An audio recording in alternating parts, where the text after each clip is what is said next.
Fox Sports. We are Black Horse. We are Sports Hub.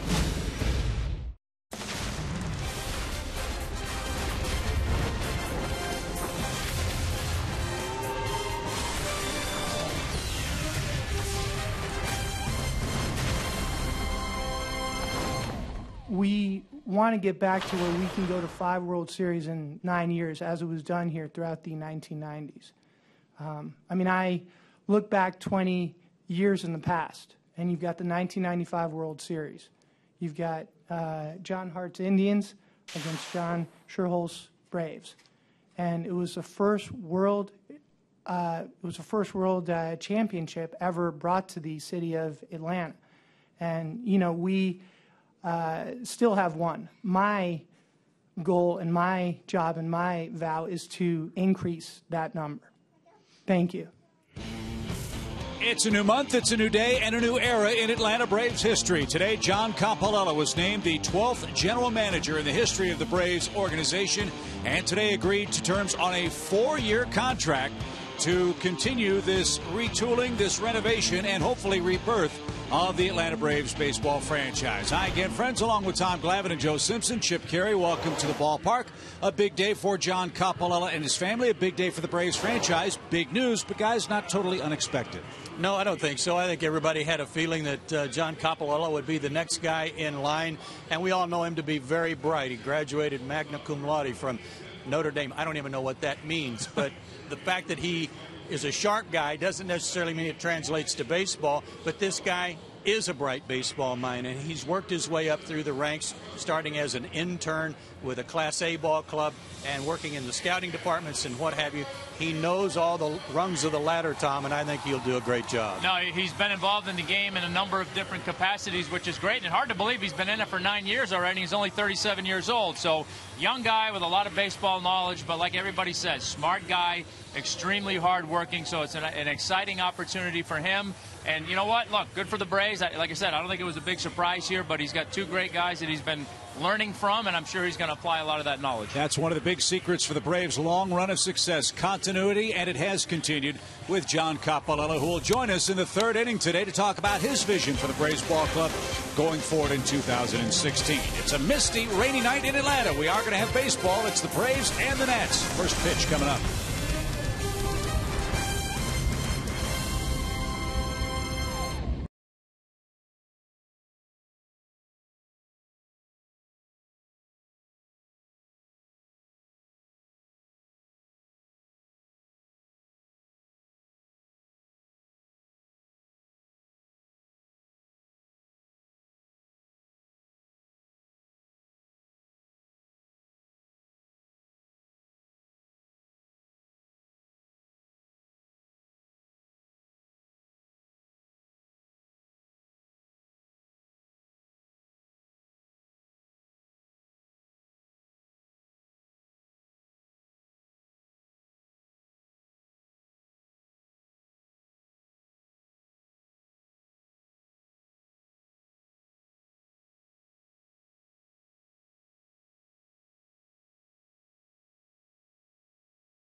sports and outdoors. Right stuff, low price, every day.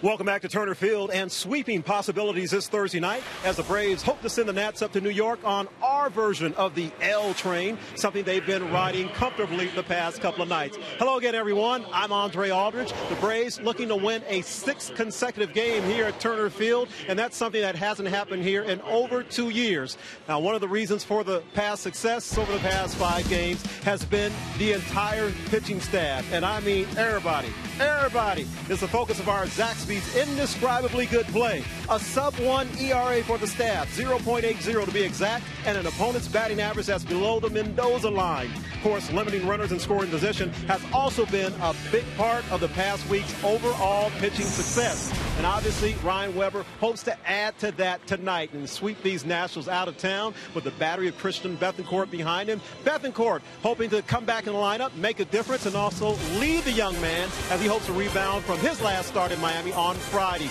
Baseball's right around the corner. Chip, Joe, and Tom will have the call. It's Braves baseball right here.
AT UVerse, Delta Airlines, and your local Ford dealer. It's a misty night for baseball in Atlanta. The Braves and Nationals wrapping up their head-to-head season series here at Turner Field tonight, where all of a sudden the Braves are rolling. They've won 5 straight games here at home, and they've won 7 of 11 games overall. Ed Mangan was out talking with Sam Holbrook just a few moments ago about that weather forecast. It's going to be a rainy night tonight. Hopefully we can get at least 5 innings in with the Braves leading, so we don't have to worry about delays and such, which has plagued all of Major League Baseball, especially in the Northeast. And Ryan Weber hopes for an easy night tonight against the Nats. No delays, Chip. Okay, no delays. Yes. 0-2 up here in the big leagues with a 5.9 ERA. You see his numbers in the minor leagues in 38 games, 9 starts, 6-5 with a 2.3 ERA. So he will be looking to improve on his last start. It was a rough one, so look for him to go out there tonight and try and follow suit with the rest of his boys this home series and end the season on a high note. And leave a good thought in the minds of the manager and pitching coach. His 4 keys to pitching success. He had 0 movement on his sinker down in Florida. That's why he got hit hard. Hopefully tonight he's got that. Dennis Rodman, what was he good at? Rebounding. Oh, nice. He needs to rebound tonight. He needs to bounce back, pick up his first big league win going into the offseason. Like the way you think. Nicely done. And he will face Anthony Rendon to get things started as the fans have the umbrellas out. It's not a heavy rain, but it's a light mist. And Hopefully that's as hard as it will rain the rest of the night. Rendon leads off. He's 2 for 8 in the series. 5 homers, 25 knocked in. And that pitch missed inside.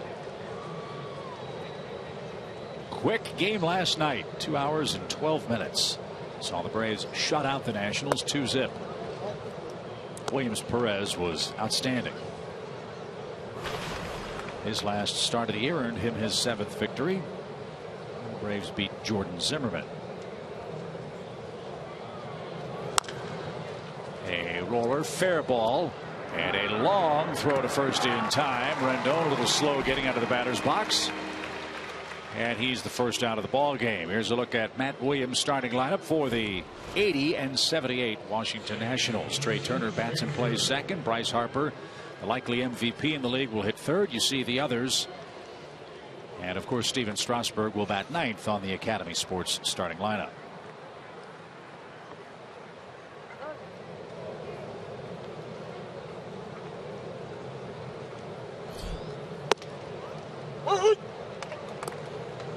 If there was a third key tonight, it would be for for Weber, not to look at the radar gun when he's sitting on the bench.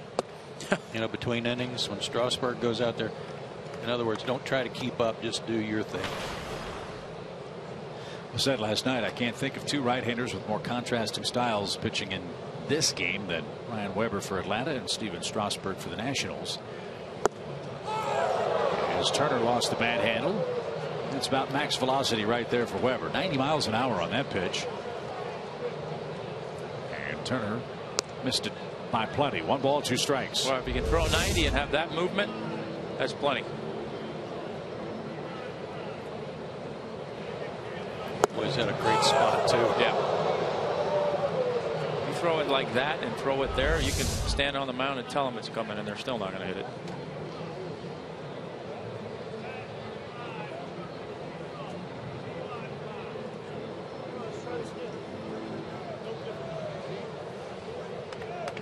So Turner back to work. 1 ball, 2 strikes.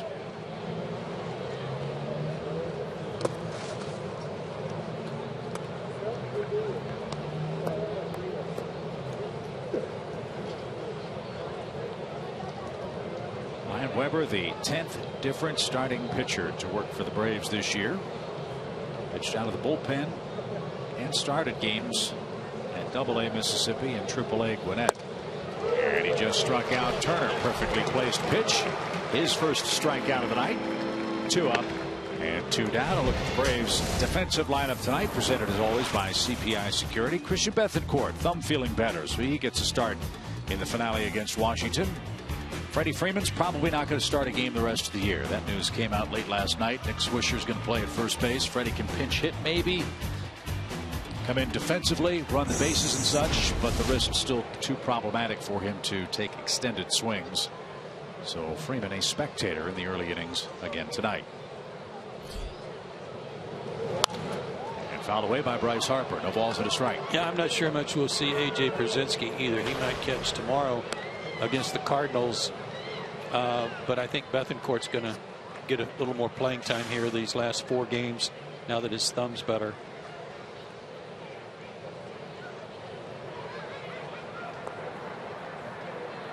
Harper's had a quiet series to this point. Does not yet have a hit. He went 0 for 3 here on Tuesday night, hit into a double play and struck out. Went 0 for 4 last night and was doubled up in the 3rd inning. And that one was lashed off the protective netting by the on deck circle. And Jason Worth now takes about 15 steps to his left and stands close to the dugout steps. That was scary. Did that go through the net? I think it might have.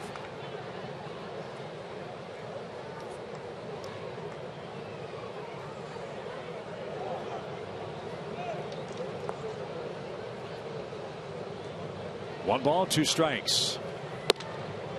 And you know, there is a suggestion out there. I don't know if it'll come to pass, but because of situations like that where the on deck hitter will take his place behind the hitter, in this case over on the Braves side, just for safety reasons. How about the start for Ryan Weber. A couple of strikeouts and a perfect 1-2-3 inning with pinpoint control.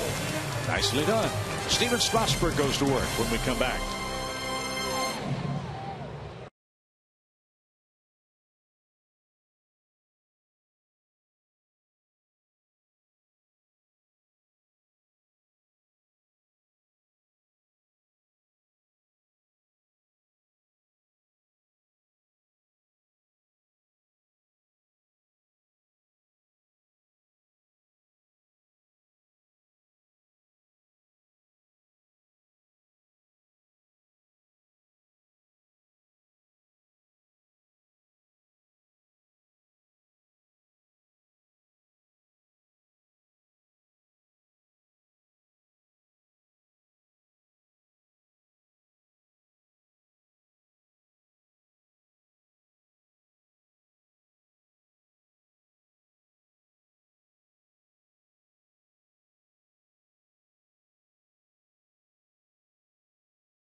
Strasburg will take the ball for the Nationals in a ballpark which has always given him a lot of trouble. And now, as he takes his warm-ups, the pitching rubber was apparently too slick. Or dirty. Now that that's been manicured to his satisfaction, let's take a look at the lineup Strasburg will face tonight. As I mentioned, the Braves have won 7 of their last 11 games and are facing Strasburg for just the second time in this 2015 season. Bourne, Maben, Markakis, the top 3. Garcia, Swisher, Jace Peterson in at second. Simmons, Bethancourt, and Ryan Weber the lower third. And one of the Nationals broadcasters told me, guys, that right now Steven Strasburg might be the best pitcher in the National League, if not all of baseball, the way he's firing the ball right now. Well, let's hope something's bothering him tonight, because not much has been bothering him lately, that's for sure. You see his numbers before he went on the DL. 13 starts, he was 5-5, and since he's come off the DL in 9 starts, 5-2 with a 2.09 ERA, and striking guys out at an unbelievable pace right now. So he is on his game. Look at that walk to strikeout rate over those 9 starts. 53 wins in his career, 37 losses. And over the last 4 games for Strasburg, 50 strikeouts, only 4 walks. And he's got double-digit strikeouts in 4 straight games for the Nationals. Makes his 23rd start this year. He's had various nagging injuries, oblique problem and ankle problem, but he's been able to put the ball wherever he wants, whenever he wants. She looks different. Well, he's clean shaven.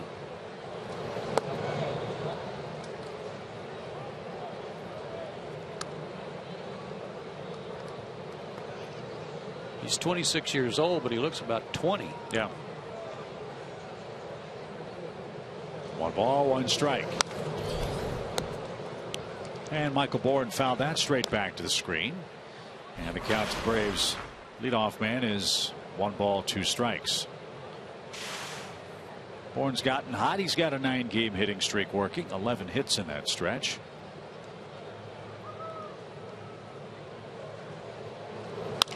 And serves 1 to short, and Desmond's there to make the play. And there's out number 1. We'll look at the rest of the Washington Nationals defensive lineup tonight. Rendon made a couple of great plays at third base last night. Trey Turner can really fly. He's the second baseman, might be their shortstop of the future.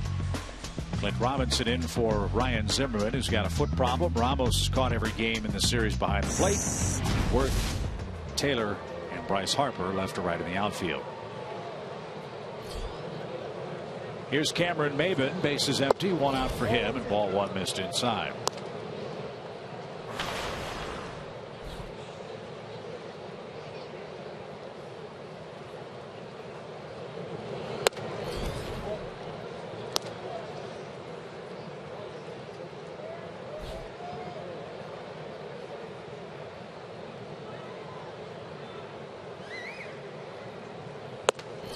Strasburg tonight will try to exorcise some demons. Ramos had that one slip out of his hand. Well, on the return throw. Strasburg looked away. He was going to throw it back, and he looked away, and then couldn't. No, he didn't. Oh, he said he wanted another one. Oh, that's what it was. First the 3-0 pitch in at the knees. For whatever reason, the Braves have given Strasburg a ton of trouble. And Tommy, you and I were talking before the game. Seems like there's always one team that, for whatever reason, you can't get him out. There's always somebody, and the Braves have been it for him. There's a shot to left by Maiden. 3-1 fastball, and he didn't miss it. So a 5-gamer for Cameron Maybin, and that'll bring up Nick Markakis.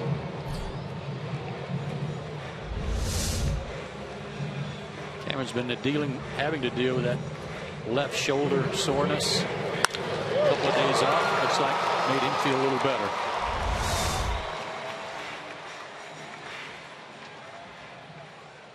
Nick Markakis, third in the league in hits, behind D. Gordon of the Marlins and A.J. Pollock of Arizona. Markakis with 177 hits this year, 51 multi-hit games.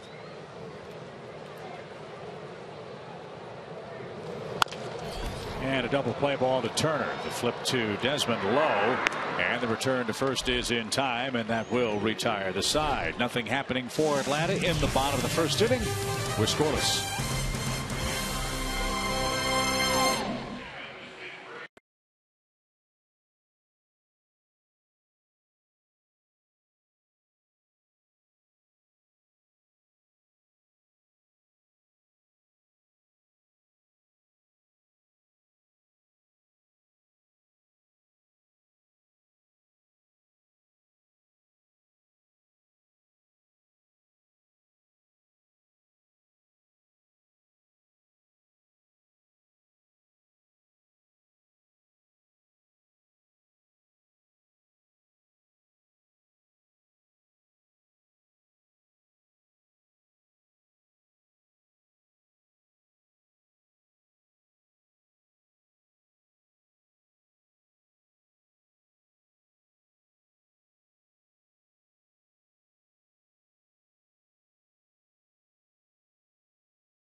Braves and Nationals for the final time this year. Don't forget, Fan Appreciation Weekend kicks off here tomorrow night.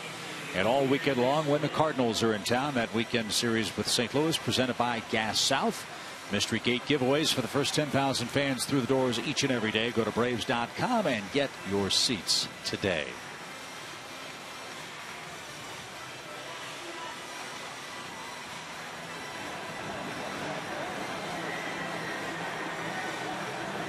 We'll see who's dancing in the aisles after the game with that duo.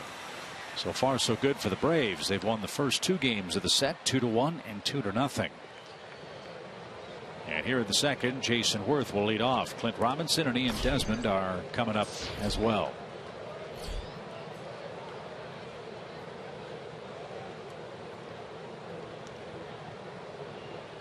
Jason Worth at 226, 12 homers, 42 RBIs. Guys, I'd have to think that Jason Worth is going to be a much more productive player next year. Fully recovered from the shoulder surgery that really hobbled him in the early days of this season. It might be kind of like Markakis. Full off-season of workouts will make a huge difference for him and for Nick. 1 ball, 1 strike.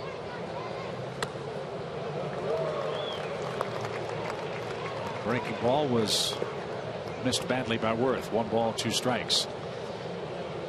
Not here to make excuses for the Nationals, who are arguably the biggest disappointment in baseball this year. With all the injuries they've suffered through, if you haven't heard us talk about it, they only had their lineup together twice this year. Their envisioned opening day lineup. Injuries all up and down their roster. Bouncing ball left side. Nice cut off Garcia. Throw to first is a good one. And a ground ball out gets Worth. And there's out number one. We've seen some excellent infield defense from both sides in this series. Ryan may have gotten away with a breaking ball there that was up. The third baseman on both sides have played well. Rendon's made some great plays coming in on balls. Andrelton has done his usual thing. Desmond too at short.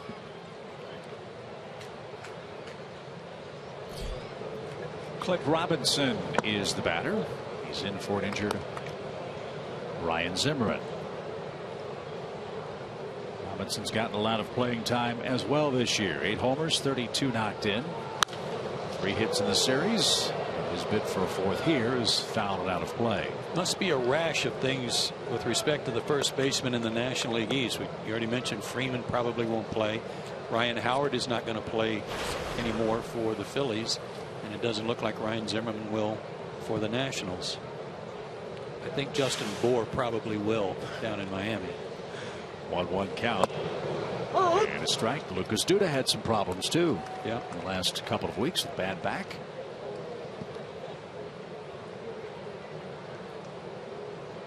And so far tonight, Weber has his movement back. Something that was sorely missing in his last start when he got clobbered against the Marlins. Had a good sinker and a good breaking ball so far. I like his curveball. Yeah. And he doesn't overuse it. He throws it a lot on first pitches.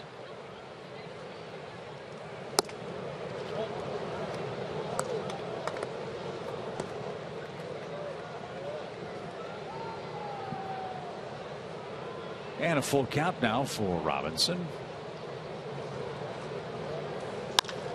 And that's hit hard toward left. And that ball's going to keep on carrying, and it's going to go out. I thought that was a line drive right to Michael Bourne. Instead, it carries over the wall. And Clint Robinson's hit a 1-out solo homer in the second to put the Nationals in front.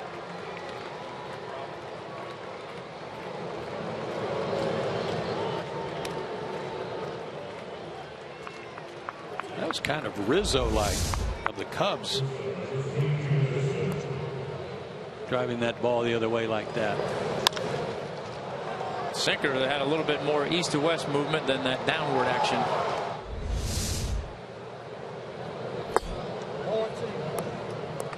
So Weber surrenders his 3rd homer. Robinson hits his 9th, and Strasburg has an early lead. Ian Desmond is the batter, and he hits a high hopper left side. 2 outs. A lot of ground balls for Weber when he's right. Already tonight, he's got 3 of those. All of them hit to the 3rd baseman. Here is Ryan Weber's out distribution in his early days as a Braves starting pitcher. Well, stands to reason. A lot of ground balls.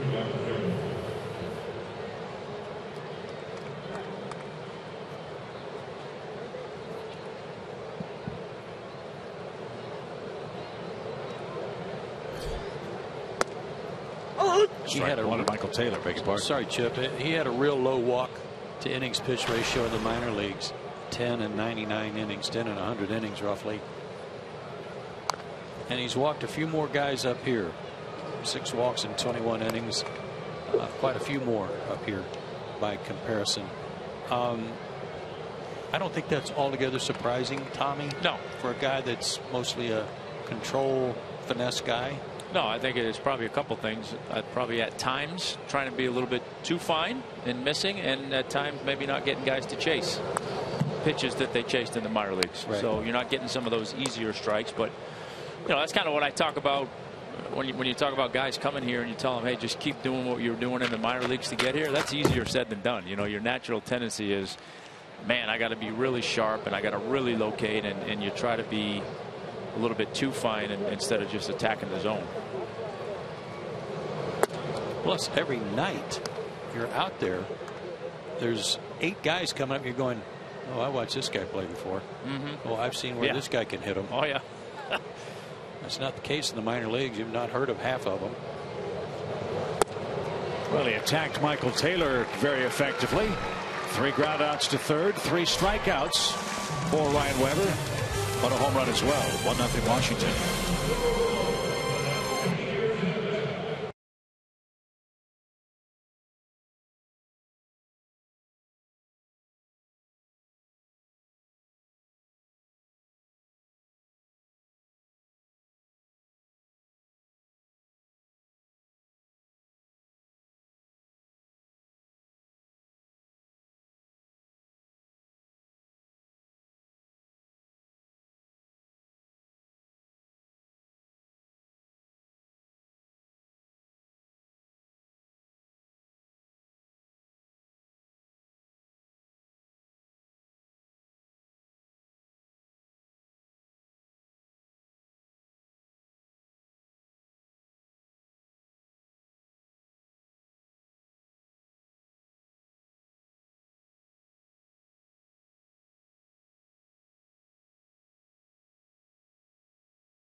The Nats wrap up the series tonight. And fans, if you missed your favorite Braves promo night or giveaway item, here's your final chance to get it. It's the Braves Country Grab Bag tomorrow and Saturday against the Cardinals, along with your game ticket. You'll get to choose one of over 25 Braves promotional items to take home as a souvenir. Go to Braves.com/grabbag for more information and to purchase your tickets. An opposite field homer for that man. Clint Robinson has put Washington in front 1-0 as the Braves come up in the second inning against Steven Strasburg.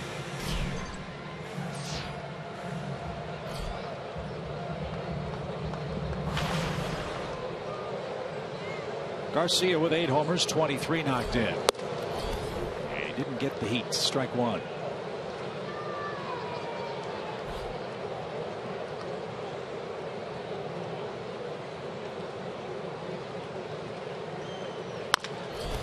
Roll to the left side. Desmond has it. Loads up and got his man by a stride. 1 down.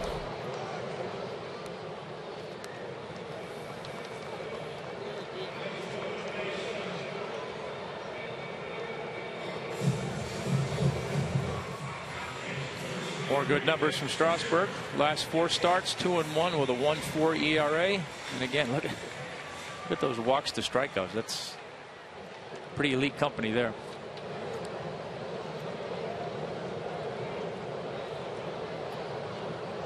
Nationals media notes said that there are only 3 other pitchers over a 4-game span who've had 50 or more strikeouts and 4 or fewer walks. Roger Clemens, Pedro Martinez, and Corey Kluber.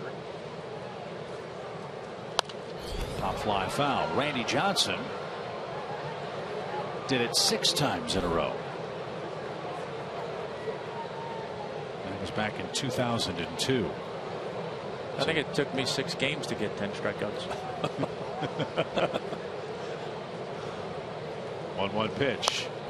And foul back.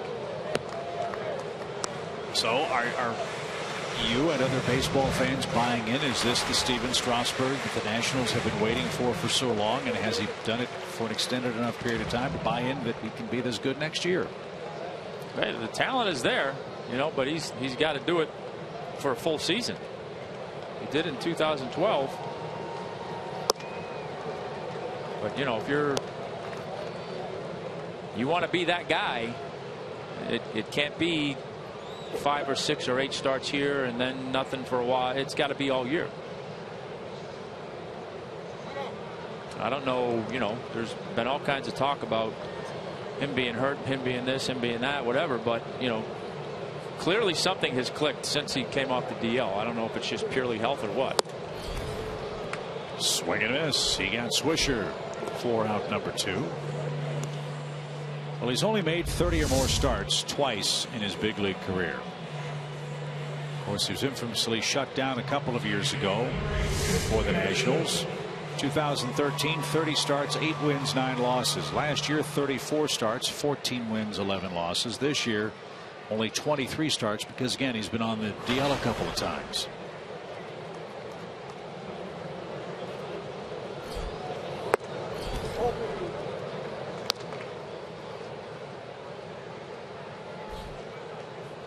.6'4", 230, broad shoulders, strong lower half. He's not throwing 99 and 100, but he's throwing 94 and 95 where he wants it. Well, and it seems like earlier in the year all the talk was he wasn't getting a lot of swings and misses. Well, he sure is now. I just can't get over how different he looks. He's got longer hair. Like I said, he doesn't have that chin growth that he had before.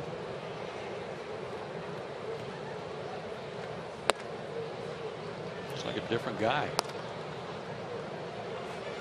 It is the same guy, right? I think so.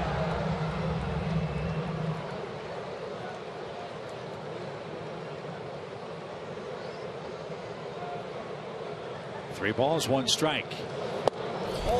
And ball 4 to Jace Peterson, who walks with 2 outs.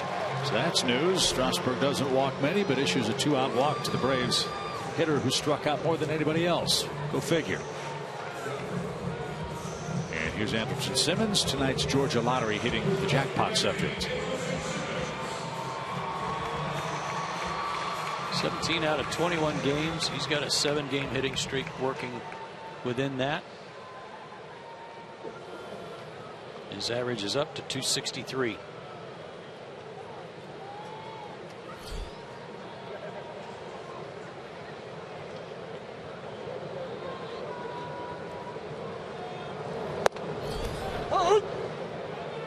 Nothing in 1 for the Braves shortstop.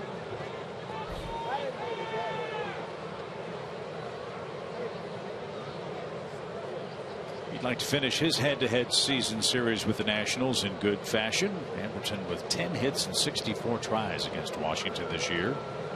156 average.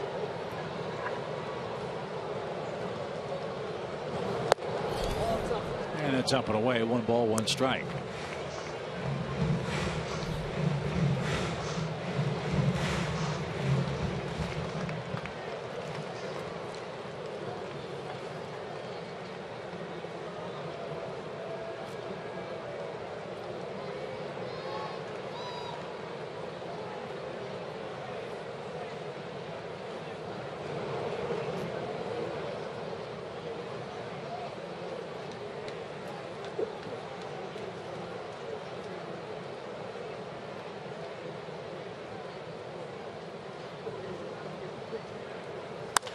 A base hit the other way for Edwardson.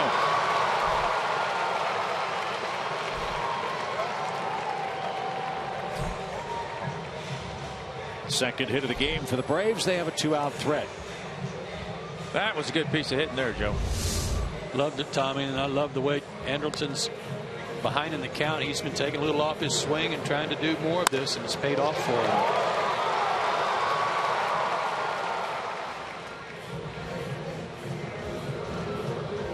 Peterson had to hold up for a moment. That ball was headed his way, but he's safely in at second base for Christian Bethancourt. Anderson's hand-eye coordination, there's no question about how great it is.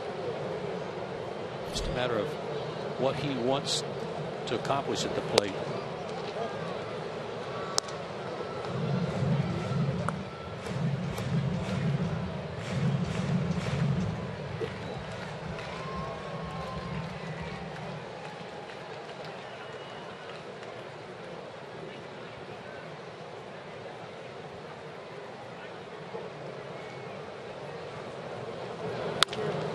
Ground ball left side. Rendon's got it. Throws to second in time. And that will retire the side. No runs, a hit. 2 men left. We head to the third.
2015 season. Let's check out some of the work of Christian Bethencourt behind the plate. He made an impression in the early days down in Miami.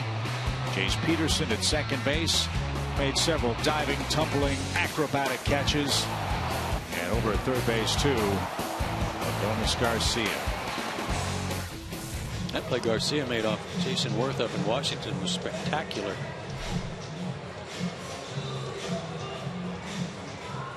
Watching Adonis run down to first on the ground ball tapper he hit in the bottom of the second. It just appeared. I'd asked him earlier today if his foot was okay, the one he kept fouling balls off of, and he said, yeah, it's okay, but it doesn't look like he's running full tilt because of it.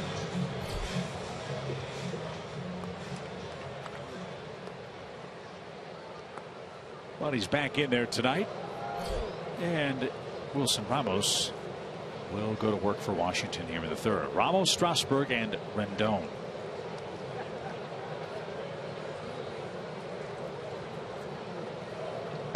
Don't forget, you want to stick around with us for the bottom of the third inning. John Campolella was named the 12th general manager in the history of the Braves franchise. He will join us after he was officially named GM today. The press conference here at the ballpark around 5 o'clock. Play foul. No balls, 2 strikes.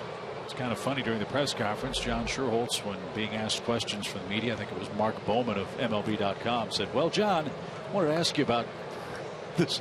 John said, wait a minute, you got to specify. There's 3 of us up here. Yeah. John Hart, John Schuerholz, and John Campolella. Check swing. No swing for Ramos. A ball and 2 strikes.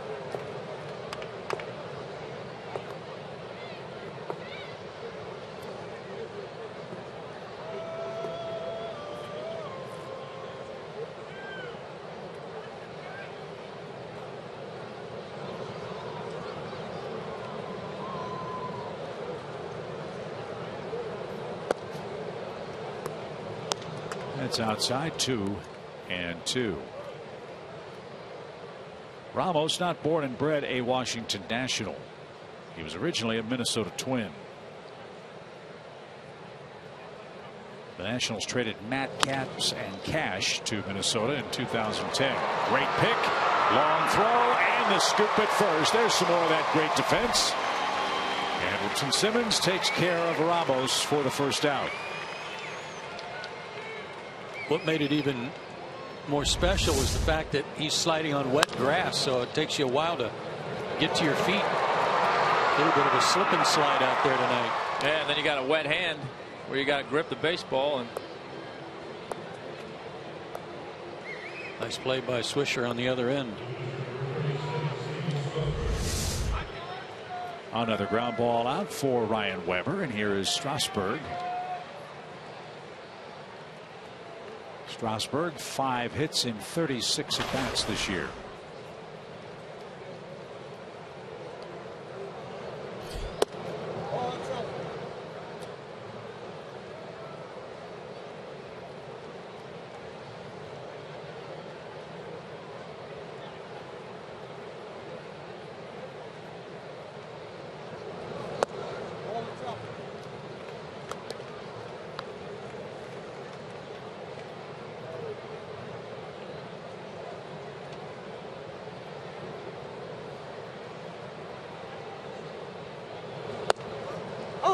That one found the mark. 2-1.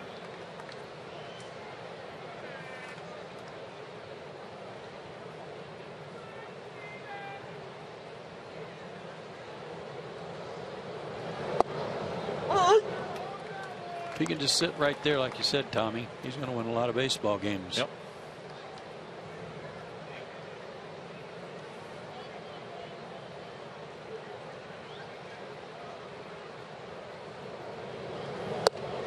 And he rallies to strike out Strasburg. 4 strikeouts for Weber tonight.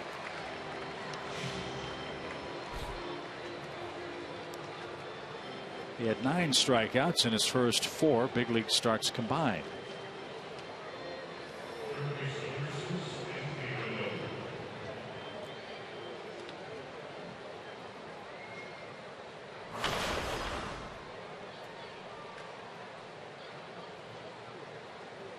105 is his career high. That came against the Phillies on the 19th of September.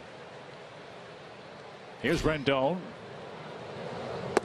And he takes the ball. 1 ball, no strikes. It's funny, I talked to Ryan the night he got lit up in Miami. We're walking out to the bus together, and I said, hang in there, you're going to get another crack at it.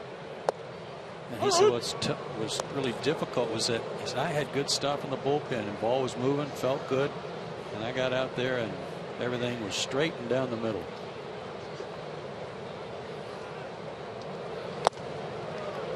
How does that happen, Tommy? I don't know, but it used to happen a lot. You'd be surprised what you had out on the mound that wasn't there or was there in the bullpen. I bet there were an equal number of nights though where you worried what you were going to do when you got to the mound. Oh, there were plenty of nights where I walked out of that bullpen saying, "Oh my God, what am I going to do tonight?" And then you throw a shot out. That's what I said. After a while, I quit paying attention to it. It was just like, all right, we'll see what happens when I get out there. It was about, all right, do I feel good or not? Okay, good. All right, we'll see what happens. Full count for Rendon.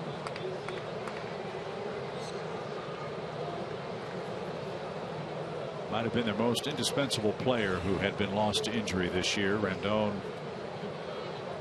a great hitter. And he's rung up outside corner. That's 5 strikeouts for Weber, matching a career high. And he's only pitched 3 innings tonight. He'll lead things off in the home half of the inning. And the man in the middle, John Coppolella, the new Braves general manager, will join us in the booth when we come right back.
Back to Turner Field. What's been an historic day for the Braves franchise, as the man to my right is the 12th and newest general manager of the Atlanta Braves. Congratulations to John Coppolella. Thank you, Chip. Thank you very much. Has it hit you yet? Yeah, it has. It's a little bit surreal. I mean, it's not the kind of thing where you really care about titles or, this or that, but just, you want to be a part of something special, and just with what we have here is very special. Copy, what's been the hardest part? Wait, can I still call you Copy? Sure, yeah. or should it be, want, Joe. How about Mr. Copy? No, Mr. Copy. No, that's fine. All right. What's been the hardest part about this level of management, where you had been an advisor, or I'll say like a consultant helping the other general managers, but what's it like at this level of management? What's the hardest part? Well, it's hard because I think now you are that, you are that name that is associated with the, on field. You have every win and every loss. Whereas, for this year, it was John Hart wearing it. And look, I mean, I can't say enough good things about John Hart or John Schuerholz. They're both two great men.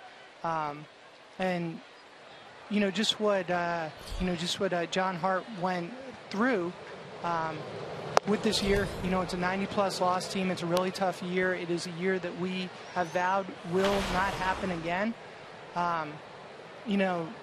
As we head to 2016, it's where I end up wearing that every game. And, it's one thing if you just wear it as a part of the front office, but when it's your name as the team's GM, I think it's somewhat different. Yeah, this is like a child. This is your creation, for lack of a better way of putting it, right? Yeah. Yeah, and, look, I mean, I think that like a child, you're, just with each day you see it change, grow, and that it's not a finished product. And that, we hope that this child will grow much better in 2016 and better in 2017 and better in 2018. A lot is made these days, John, about what style of GM you might be, almost like a manager. I know the young fellow that was hired in Milwaukee, everybody talks about him being a very bright Ivy Leaguer, sabermetrics-driven type guy. Is there a title we can hang on you that's similar to that, or how would you describe yourself? I would try to be a lot like John Schuerholz and John Hart, which is really hard. I think that three big words for us are we and us. We have really good people here, and you trust them to handle their jobs and go from there.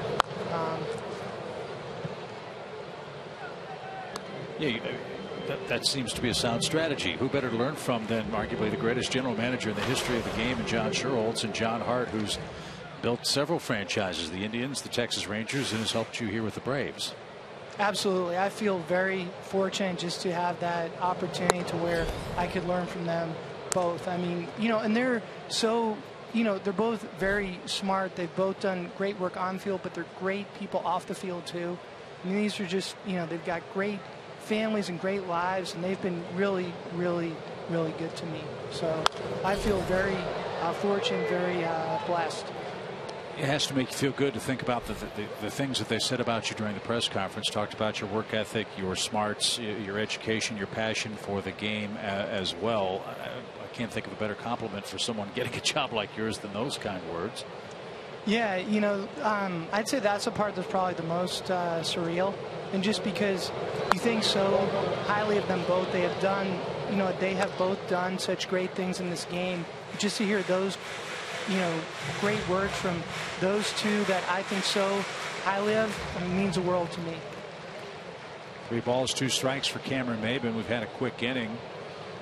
It's not quite over yet. Cameron with a base hit against Strasburg, his first time up. And he lines one toward left, and that'll drop in front of Jason Worth. Cameron Maybin.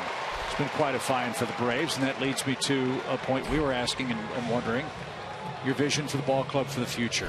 Braves have accumulated a ton of pitching. What's the state of the farm system now on October 1st as opposed to October 1st, say, 2014? Oh, you know what? Night and day. We were ranked by Baseball America in the offseason 29th farm system, second to last farm system. We were ranked by ESPN in July as the second best farm system. So we jumped 27 spots in a span of about 9 months. It's through the hard work of our, great scouts, guys like Roy, just guys like Roy, Clark, Brian Bridges, Gordon, Blakely. I mean, it's a really good group, and they've worked really hard. I think that that's a really big thing for us, and as we head forward to 2016, we would hope that we can get more. There we go. We can get more impact up here from our own farm system, not just where we've got to go out into the free agent marketplace, because that is a very inefficient use of resources.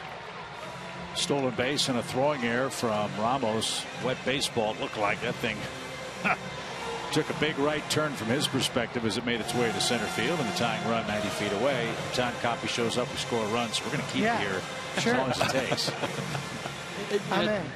You said inefficient use. when you're talking about the free agency.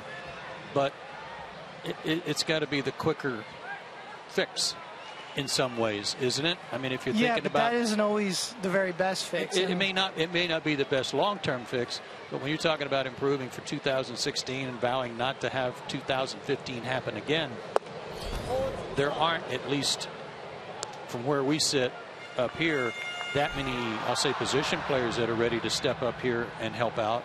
So what are your other options to make that better next year? Yeah, I think the big thing for us would be bullpen. You know, I mean, we have lost a lot of leads. If we can get our pen better, that'll have a big impact on a better season. You stick around another half inning? Sure.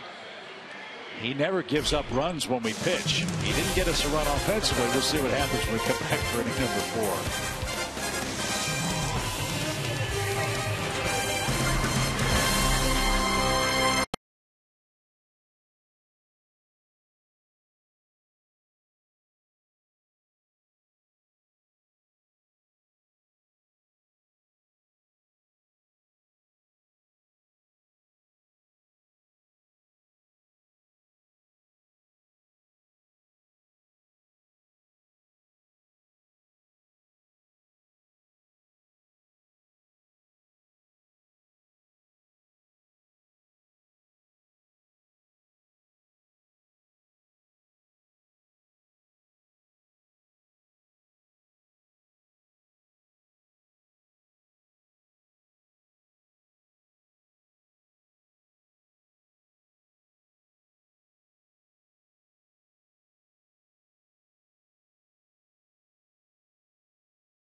But notice, there are a lot of smart guys, a lot of brilliant guys, a lot of well-educated guys who want to be into baseball, and Coppy is that. But he also has this natural instinct and love for the game of baseball that makes him dig into it, to be creative, to be inventive, to be unique, to do something that helps an organization that someone may not have thought of before. And that's how he thinks.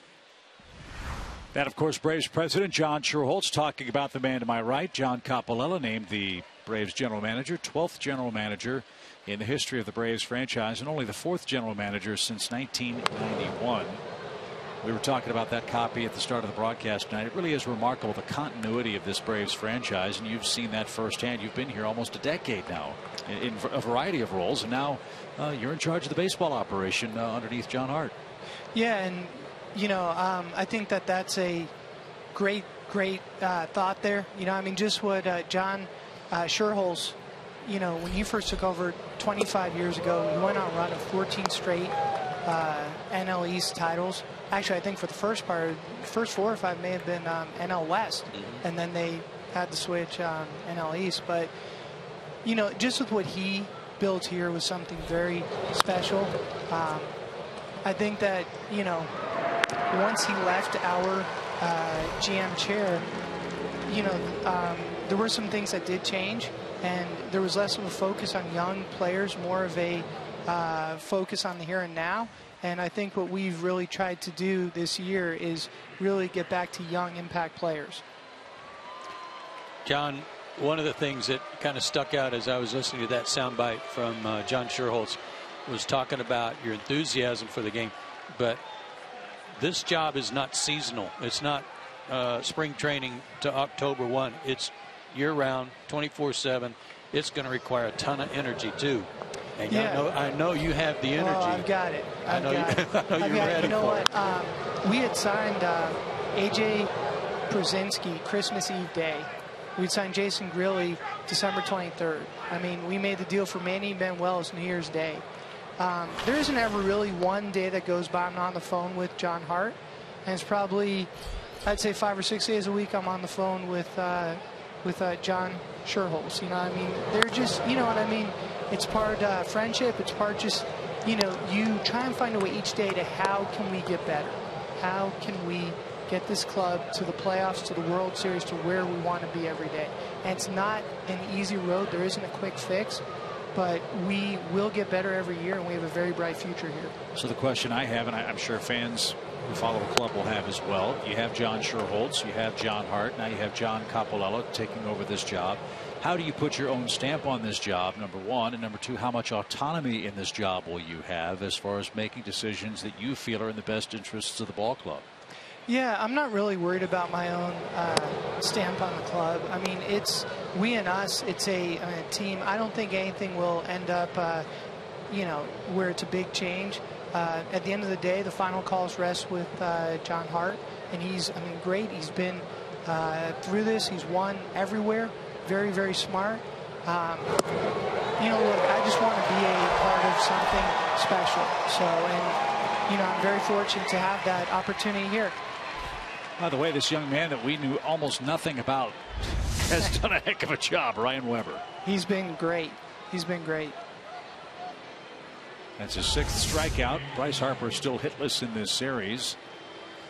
And 2 quick outs in the 4th inning. I would venture to say that there's not another general manager in baseball, with all due respect to some of the other upper level executives, that has the stewardship that you have to call on, the resources to call on with the other 2 Johns. You know, if you're, as well as, if you're stuck or Bobby, have a question.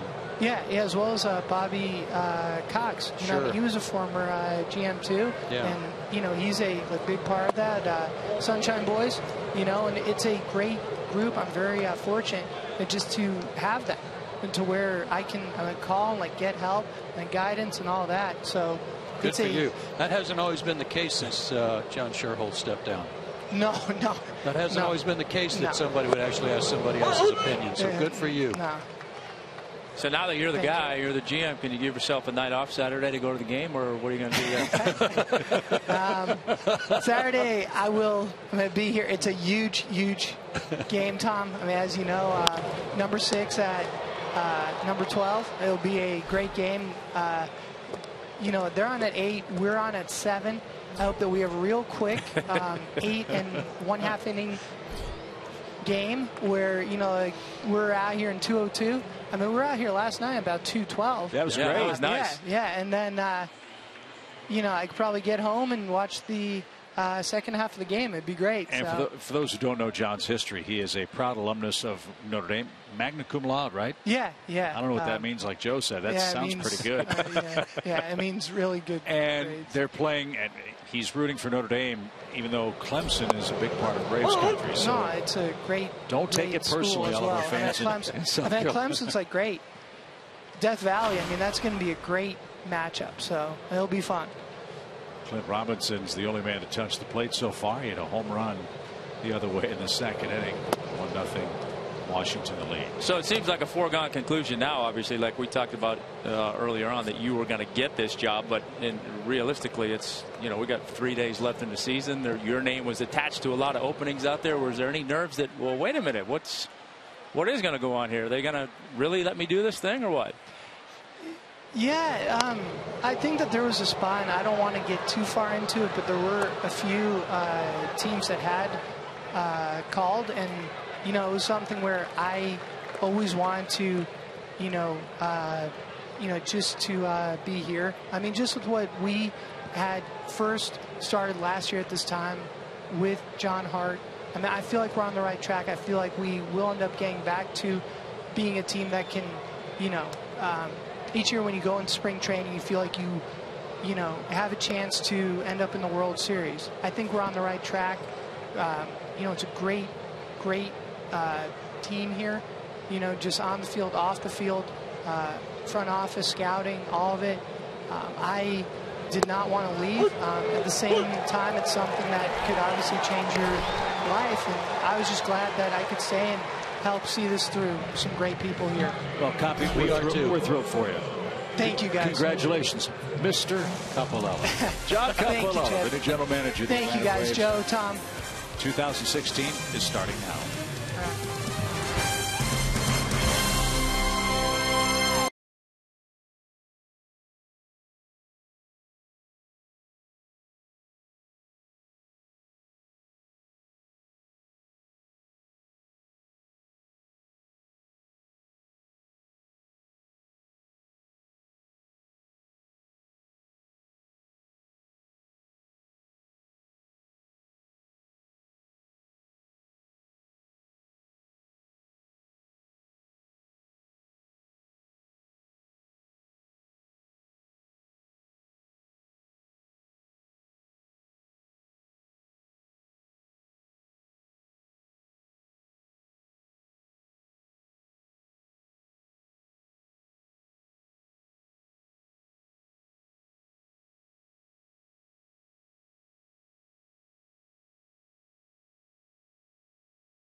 In 15, we'll look forward to seeing them again in the early days of the 2016 campaign, a campaign that will open here at Turner Field in the first days of April against these Washington Nationals, who lead tonight 1-0. First homestand in April, the Nationals and the Cardinals, April 4th, 6th, 8th, 9th, and 10th. So we're looking forward to that, as well as the stewardship of John Coppolella. Thanks again to John for joining us for an inning in Atlanta tonight. And Adonis Garcia leads off with a solid single to left against Steven Strasburg.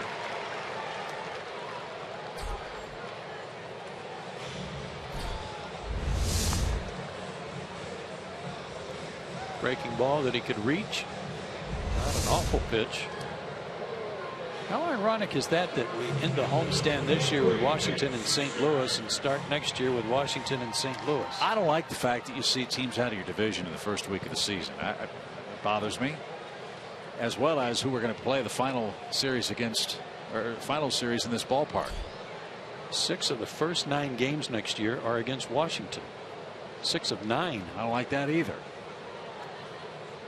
Pound them and get yourself a big lead right off the bat. Yeah, there is that possibility, sure. But how about spreading it around a little bit? And how about this?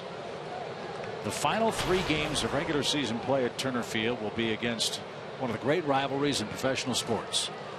I mean, fans have talked about this in baseball for nigh on 100 years or so.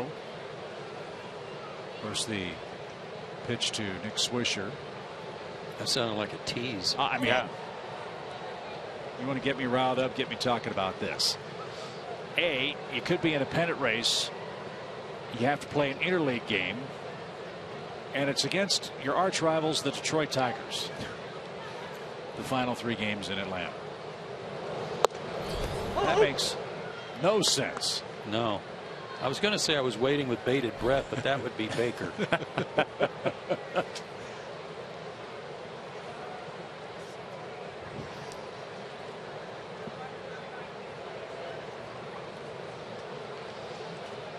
That's the tentative start and finish for the home portion of the schedule for the Braves next year. The final season at Turner Field. 0-2 the count to Swisher, and off the plate Ramos got just enough of a piece of that to keep Garcia at first base. I thought what the Braves did for the last game at Atlanta Fulton County Stadium was awesome. Everybody walking out through a fog machine, remember, out in left field. I thought that was just really well done. The fans had time to really honor one by one the guys coming through. Hopefully something similar to that will occur here Did they bring the plate or the pitching rubber over? Did that make Tommy did, I think. I did over to here, yeah. Did you? Okay. Yeah. 2 balls, 2 strikes.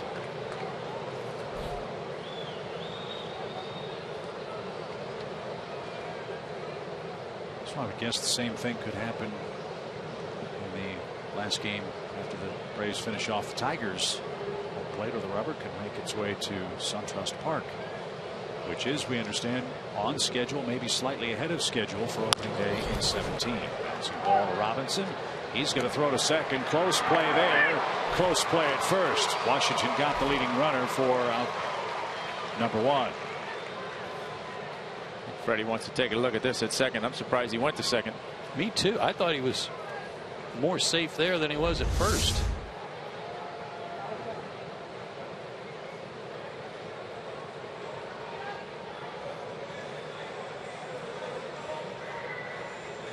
Obviously safe there. Good hustle by Swisher.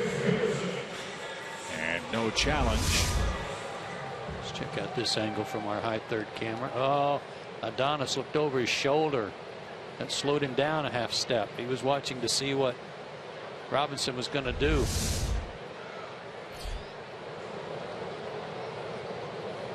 So the force play retires him at second. Jace Peterson, the batter, he walked his first and only time up. And Strasburg missed outside, ball 1.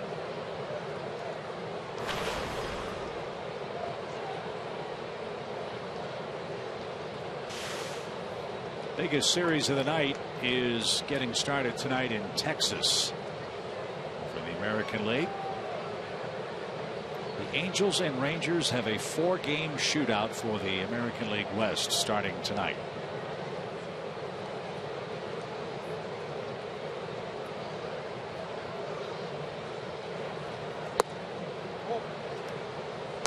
Texas leads the Astros by 2.5 games for the division title. Houston has jumped in front of the Angels 1/2 game ahead for the second wild card again.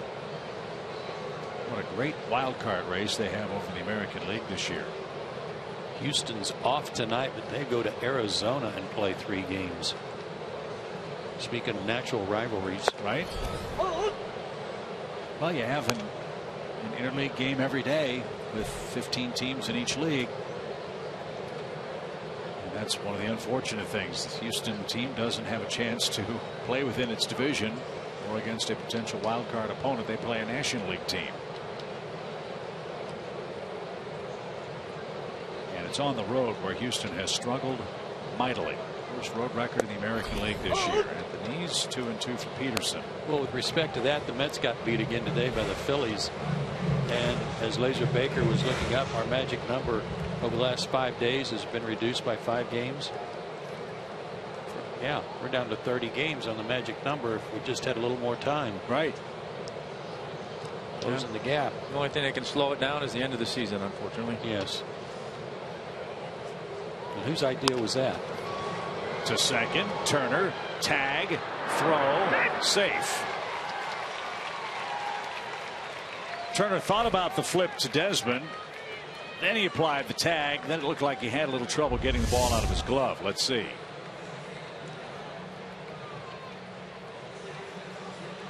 This play to me, tell me if I'm wrong, Tommy.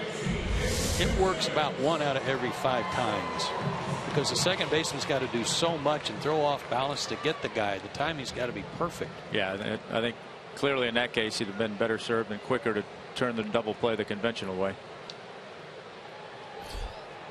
But again, Washington got the leading runner, and Andrelton Simmons hits with 2 outs.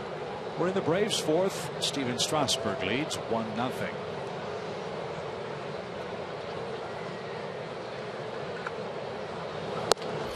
And swing and a miss. Here's an old Andrelton swing. In case you'd forgotten it. I don't mind that once in a while. Some ambushing, I don't either, but make it be a strike. Yeah, well, unfortunately, I think he went up there with his mind made up. He was going to ambush and got the fastball he was looking for. It was just over his head. A bit of a helicopter.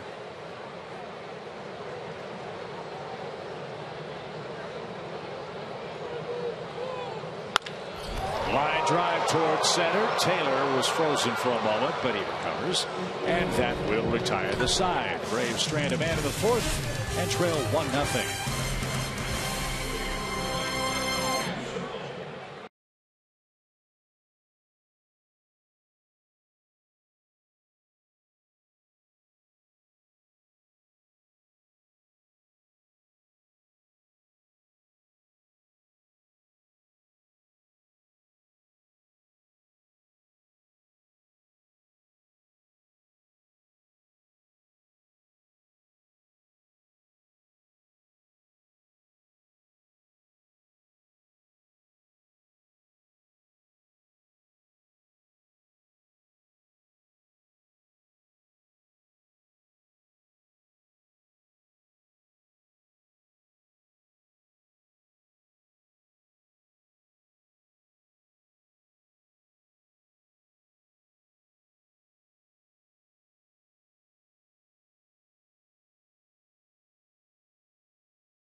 Former Cardinal outfielder Lou Brock in his days in St. Louis.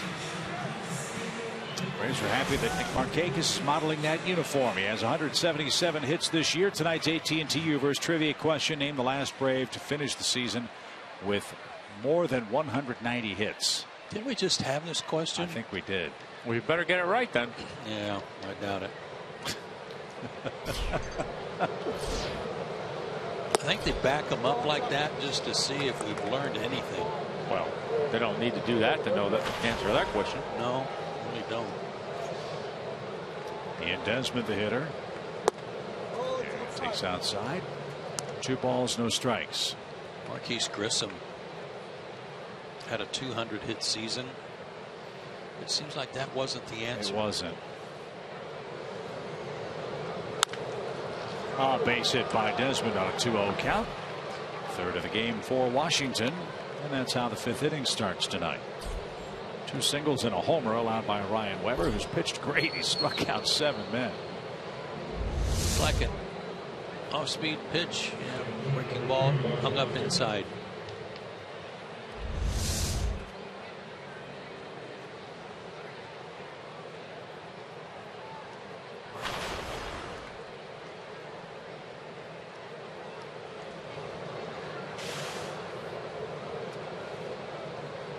Here's Michael Taylor, former shortstop. They converted him to the outfield because they had Ian Desmond.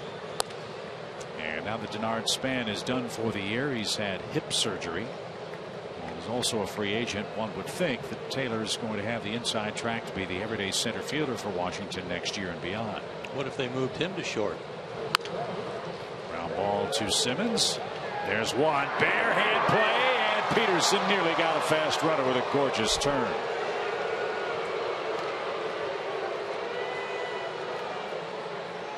There's out number 1. Quick feed from Andrelton. They knew they had to hurry with Taylor running.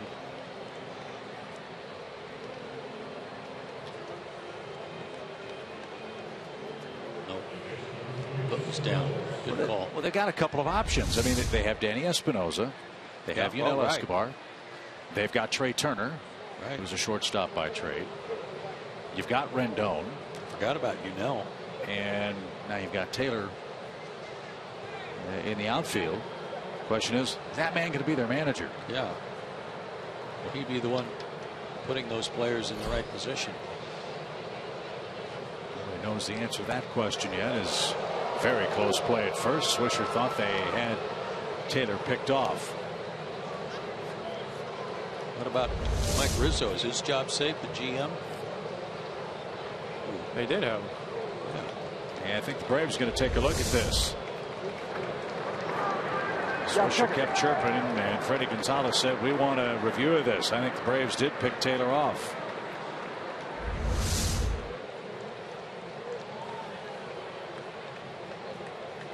Left-handed first baseman, easier to make the tag. That glove gets down there quicker. Swipe. Out. Perfect shot right there.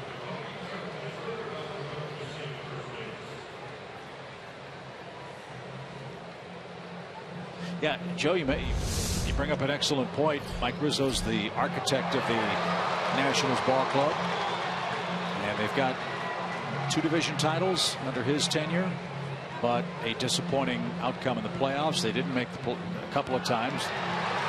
Were the odds-on favorite to win the World Series this year. They've got to work hard just to not finish below 500 this year. I don't know the answer to that question. Well, they won the division last year. Right. It may be a little too quick to have a knee-jerk reaction on that. But they also won the division last year with Matt Williams and didn't this year. And was the manager of the year. And the verdict is in. He's out. Taylor picked off. So a good challenge by Freddie Gonzalez. Good camera work by Tex Fay to get the conviction. Call overturned.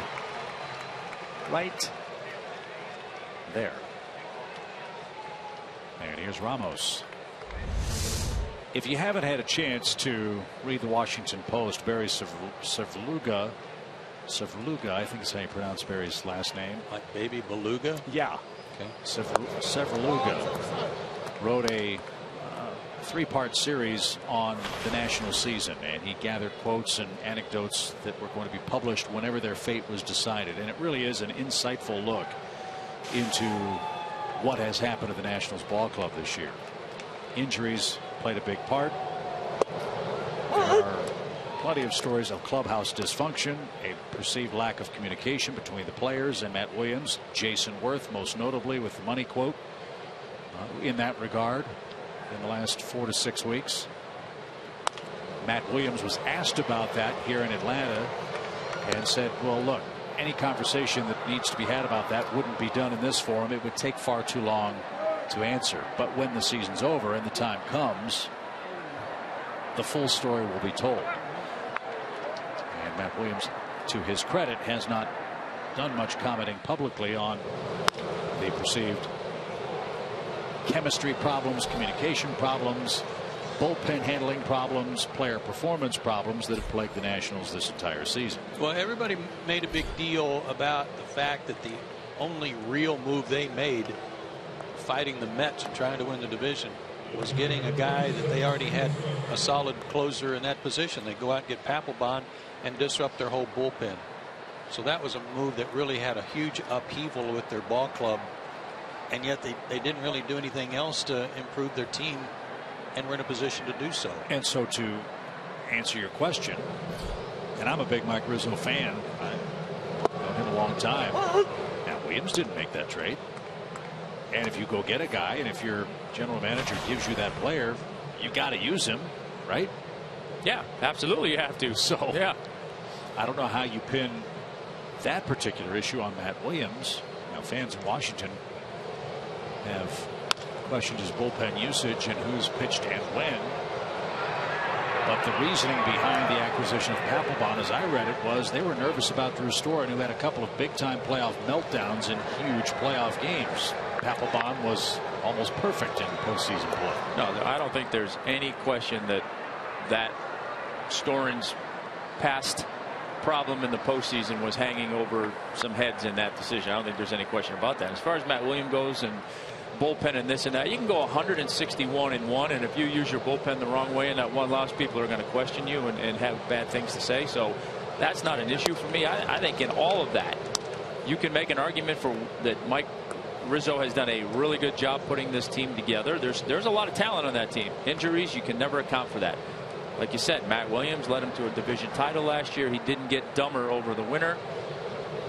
The biggest problem to me, though, is that clubhouse dysfunction. If that's truly the case, you got to figure out a way to fix that. And Toronto did. That was their problem, and they fixed it in one winter. With a lot of big offseason moves and, of course, the coup at the trading deadline this year. More on that when we continue. Middle of the 5th inning. Washington in front.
By Zaxby's and your local Toyota dealers. Let's go places.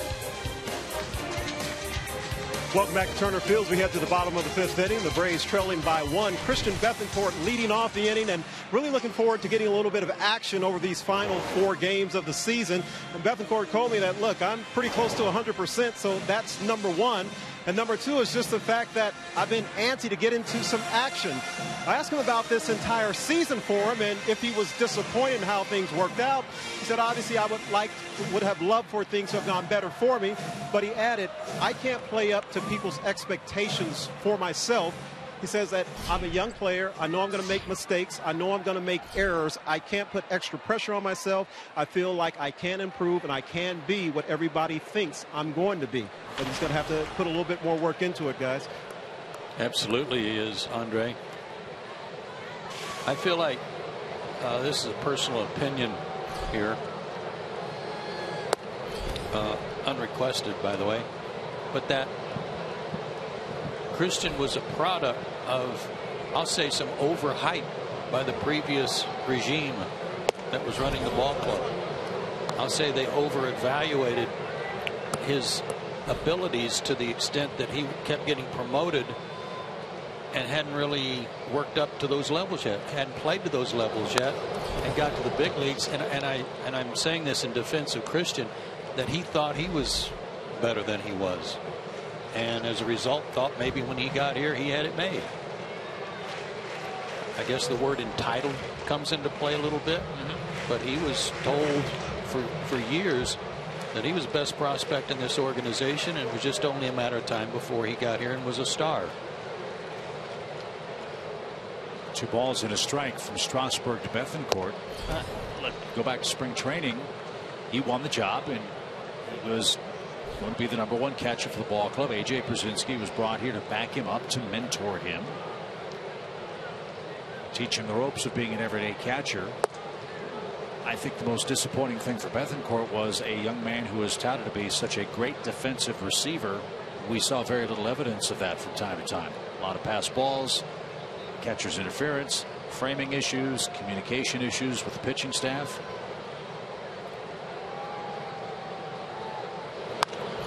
And his job, correct me if I'm wrong, was catch it, call it, throw it, and handle the staff first, foremost, and then worry about everything else. Well, that was supposed to be his strength, right? Yes. Great defensive catcher, great arm, and you know, with that position, and particularly as a young player, then that's what you go with, and whatever you get offensively is gravy.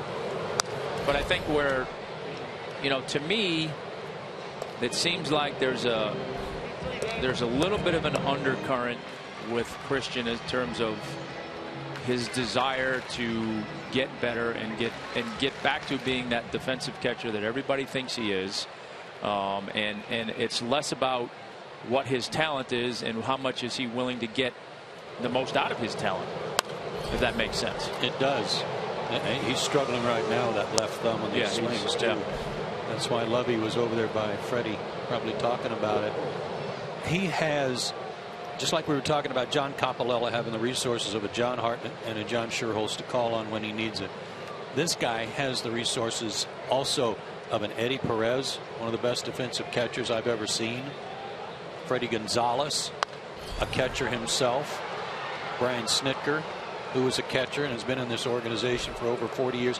There are people there who could mold and improve what he already has to make him top notch if he wants it. 3 balls, 2 strikes. He's fouled off a couple of nasty pitches from Strasburg.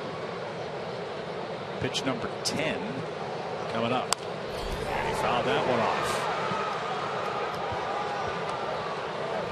Love the battle, but you know the thumb is hurting. I was going to say the thumb may not like it so much, but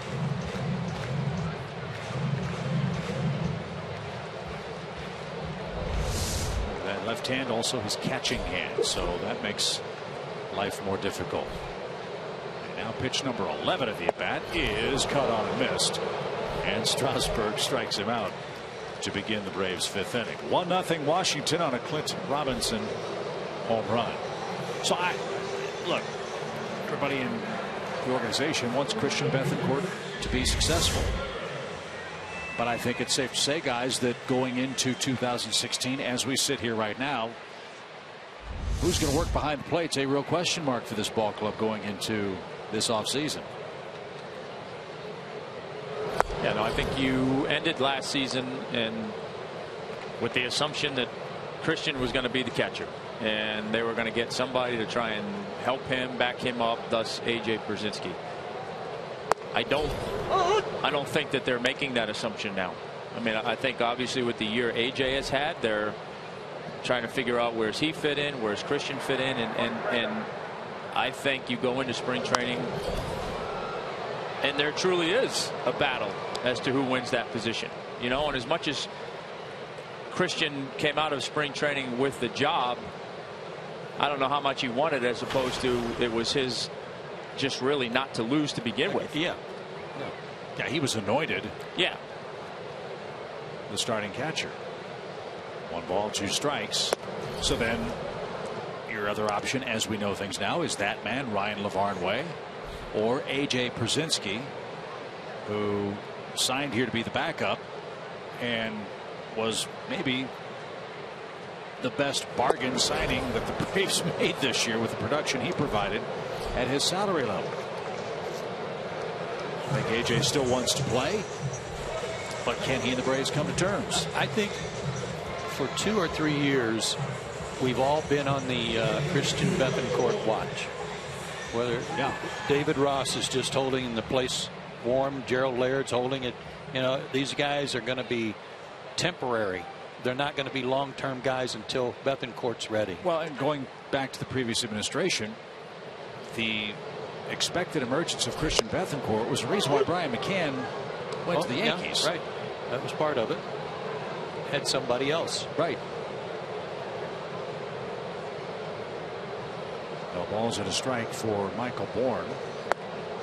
And Strasburg missed low. Nationals lead the game 1-0. But here's a stat for you. Ryan Weber has 8 strikeouts. Steven Strasburg has 5. That's what we all expected. That's hit hard but foul. Just missed a double. And 1-2. So, you know, that's that situation behind the plates on John Campolello's mind now. He mentioned the bullpen.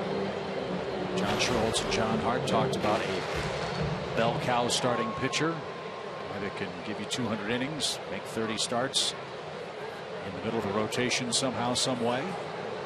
I love that term. Downstairs, 2 balls, 2 strikes. And I think the other question is offense.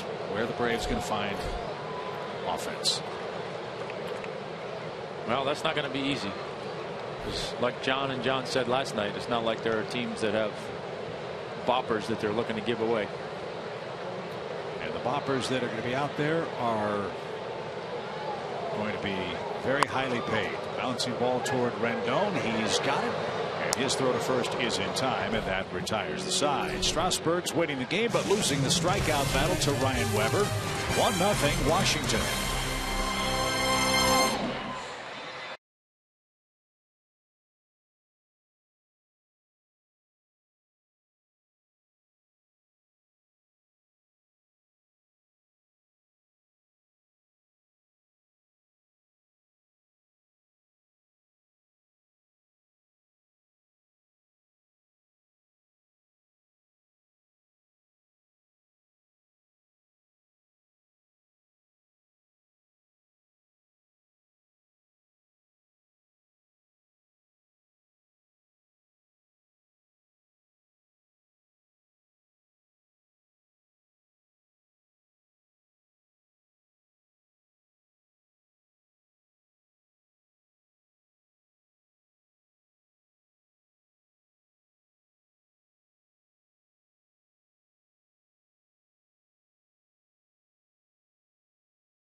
Awarded the Aflac Cancer and Blood Disorder Center of Children's Healthcare of Atlanta a $250,000 Hyundai Scholar Grant to fund childhood cancer research. Now, at the ceremony, Hope on Wheels commemorated Atlanta area children affected by cancer by capturing their handprints, as you see there, on a white Hyundai Tucson. The event was part of a Hope on Wheels campaign to honor National Childhood Cancer Awareness Month, which generated $10.5 million to support pediatric cancer research projects across the country. Hyundai Hope on Wheels has been doing this for 17 years, guys, and has raised over $100 million doing it. Isn't that awesome? Yeah. That is great work. Congratulations to Hyundai for doing that. And I'll tell you what, we are so blessed to be part of a community that has a group of people at Children's Healthcare of Atlanta doing such great work. Yeah, those folks at Aflac, man, the work they do. That's one of the highlights of the year for us and for the Braves as well, for our Christmas in July program. And the Braves go visit the sick kids at the hospital, and to see their faces light up when the ball players walk in the room, and to see the parents light up, and the doctors and nurses, and how enthusiastic and how supportive they are. I mean, we get to watch guys play a game. Those folks do just life-changing things, and we applaud them. And welcome to the game, Ryan LaVarnway. Yeah, wake up. 1, 2, and 3 on the lineup card for the Nationals. A Clint Robinson homer, the only blemish for Ryan Weber tonight, who's pitching a beauty. Tommy, I would have to think that in the 10,000 starts you made, somewhere along the way, you had a catcher change in the middle of the start. You're pitching a good game. Is it distracting? Yes, a little bit. You know, and I say that even with most of the time especially here, we had guys that were pretty similar in terms of their defensive skills. So it wasn't like there was a huge change from one guy was going to call the game to the other, but you always felt kind of like that. Oh man, it was working, and now we got to kind of get that chemistry back again. Was there? Boy, he's getting a lot of called strikes on that pitch. They're giving up on it. I love it. 9 strikeouts, and these hitters for Washington are giving up on that little backup tailing sinker and fastball. Yeah, I think they think it's going to be high, but it stays there or it comes down a little bit and ends up in the zone. When the first catcher, let's say you guys are really clicking, you don't have to even think about it. He puts down a sign and you throw it. Did you feel like, okay, I got to take this over here now? Yeah, a little bit with the new guy in. Yeah, I mean, inevitably, you obviously it ends with you as the pitcher as to what pitch you want to throw, but you know, it's. Nice play by Adonis. 360 spin and a rocket to first. 2 out. You know, when you've got a few innings under your belt or whatever, and the game's going well, you know, that trust factor is so high, and you know, really, you get to that point where it's every once in a while you might shake off because you just want to do something, but then when that new guy comes in, and you're kind of like, okay, was this what we did before? And is this how we were attacking that guy? So there's just a little bit more of that thought process that goes on. Bryce Harper's 0 for 2 tonight, 0 for 9 in the series. Top 3 hitters for the Nationals have struck out 5 times in this game. They're 0 for 8 combined.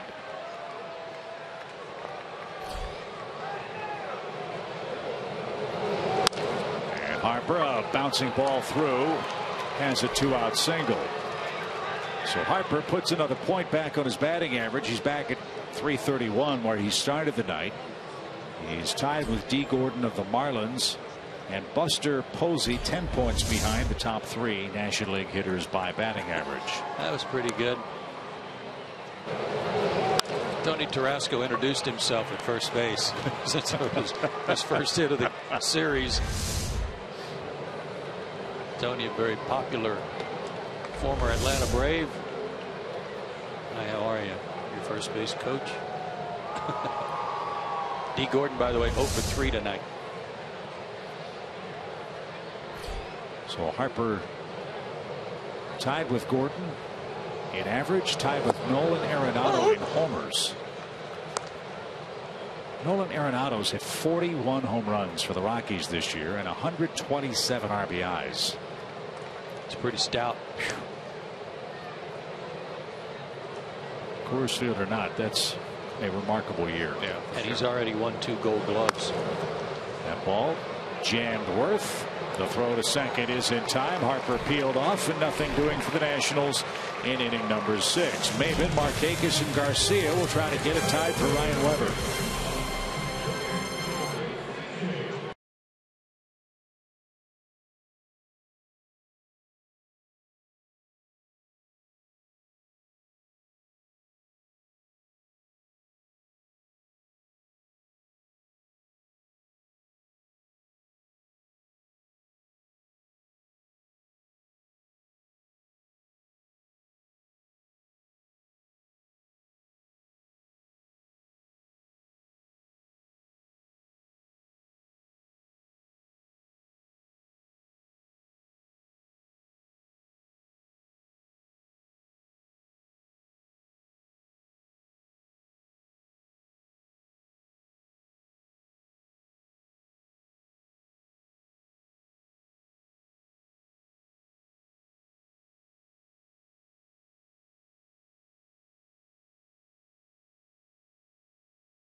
the Braves nearly did against Bryce Harper, who banged his first hit through here in the 6th inning.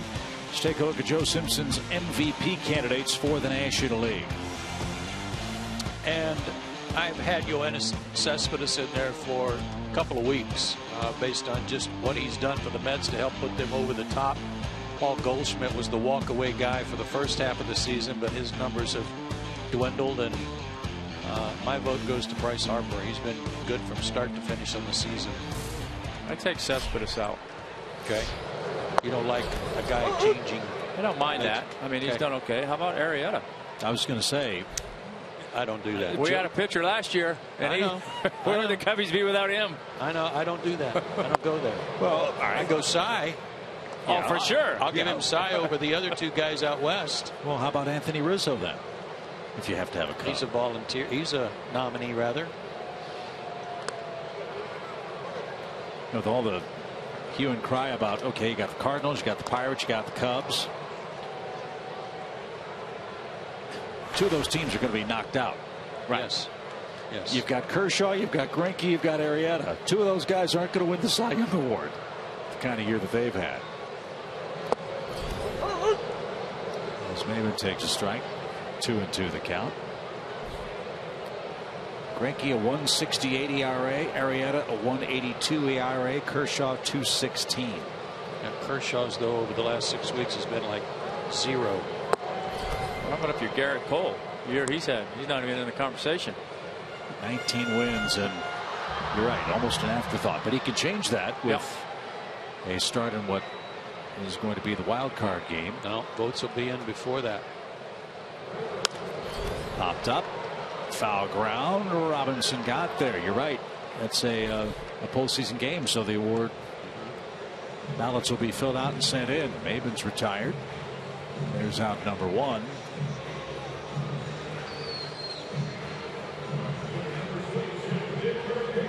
So yeah, just so you know, Joe has a couple of big rules.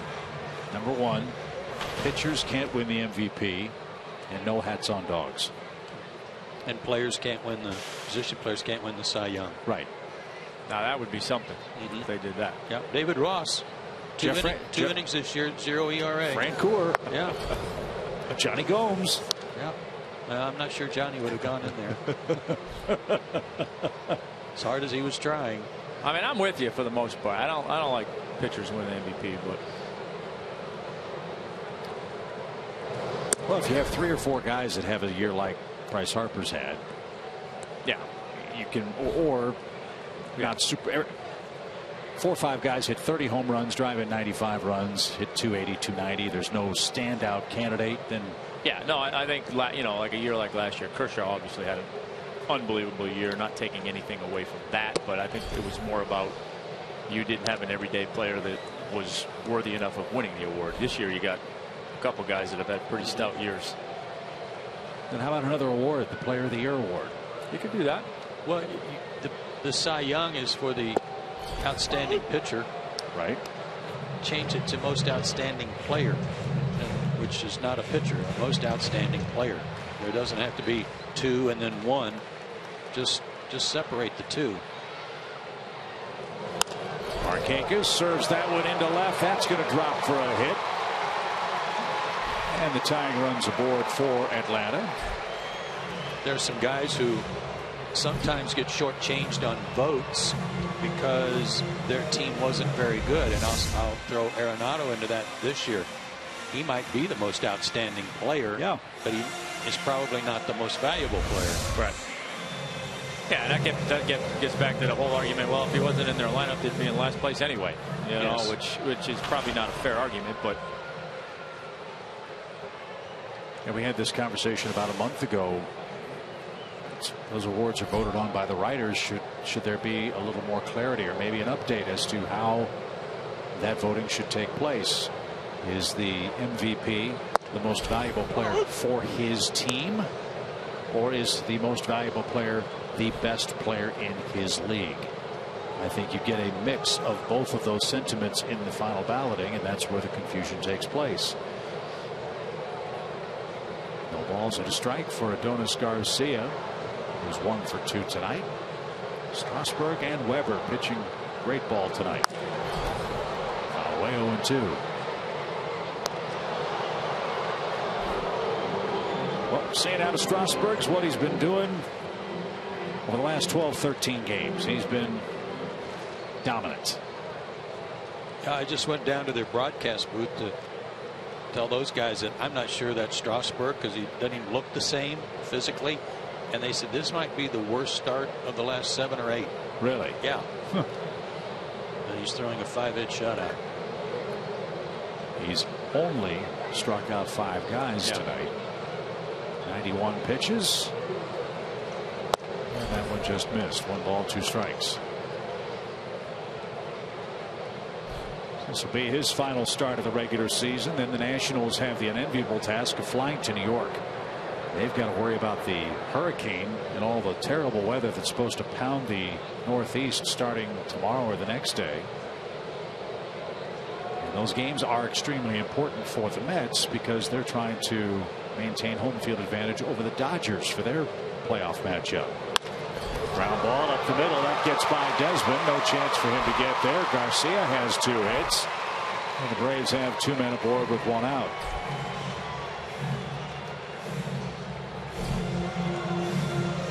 This has been a house of horrors for Steven Strasburg in his career. 10 starts at home against the Braves. Not too bad. A 3.02 ERA, but at Turner Field, ugly. 281 average against him. He's had to come out of games here in the middle of the summer because it was too hot. He started getting the nickname of 75 and sunny. It's like that was the only time he could pitch and be successful.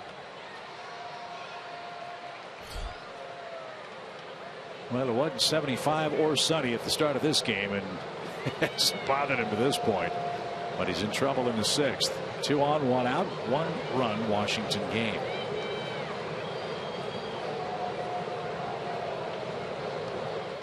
Got the Cardinals here tomorrow night. Cardinal Nation will be out at the ballpark. Hope Braves Nation will show up too.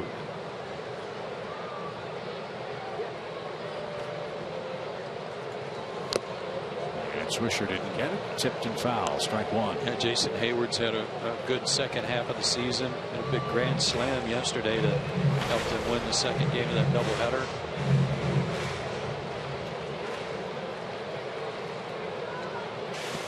Cardinals just motor along.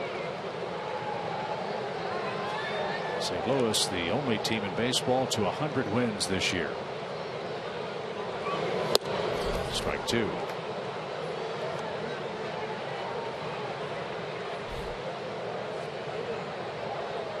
It'll be interesting to see how Mike Matheny plays his guys over the weekend in preparation for a week off. Amounts to almost a week off because the first game of the division series will not be until a week from tomorrow on Friday. No balls, 2 strikes. Cardinals have the day off in Atlanta today. They had the doubleheader with Pittsburgh yesterday. That ball's hammered down the line and foul. We have these discussions a lot during the streaks, Tommy, whether the Braves clinched early, whether they clinched late. Is it better to clinch early or late? You know, and how's Bobby going to rest his guys? Who gets rest? How's he going to set up the rotation? Would you guys have meetings about that? In terms of how we were going to set things up? Yeah, would he let you know? Yeah, he would let us know what he was thinking and whether he was going to use 3 guys or 4 guys and where you were going to be used, and factored everything in. Had one of you pitches better on the road than the other, so we want to so I mean all that went into it, but we knew going in where we were going to be slotted and where we were going to be pitching. Other than Smoltz, was there anybody else that said, wait a minute, I want to pitch here instead? No, we all just did whatever Bobby asked us to do, except for John. Yeah. Did you have a preference, clinching 10 days out, 5 days out, day of? No, I mean, look, we did everything. I mean, we played to the last day and we had big leads. So, and we only won 1 time in the World Series. So you can make an argument that it worked or it didn't work, whatever way. But look, if you had the choice, I think everybody would tell you, what, we'd rather clinch a little bit early, take that pressure off, have the opportunity to rest guys, set your rotation up. do all those things because I think that gives you the best chance going in. But you know, obviously, if you have health issues, yeah, you want to clinch and you want to get guys healthy. No question about it. 2 balls, 2 strikes, and Strasburg steps up. Is it hard recharging those emotional batteries after an early clinch and then taking 4 or 5? Well, you know, a little bit. I think that, you know, we always would focus on, you know, you still have to try to play the game the right way, even though you're not living and dying with every at bat and every game. You still got to play the game the right way. Move a guy over when you're supposed to, or you know, run the bases the way you're supposed to. Well, look at this with respect to Washington going to New York or the Dodgers going to San Diego. I don't know if they're going to San Diego, but they're playing the Padres. The Padres and the Nationals have a responsibility to play the game the right way because of that home field advantage that's at stake for those 2 teams. Yeah, they got to play it straight up. Yeah, you know, because that's the whole integrity of the game and the integrity of the pennant races. So yeah, they've got to.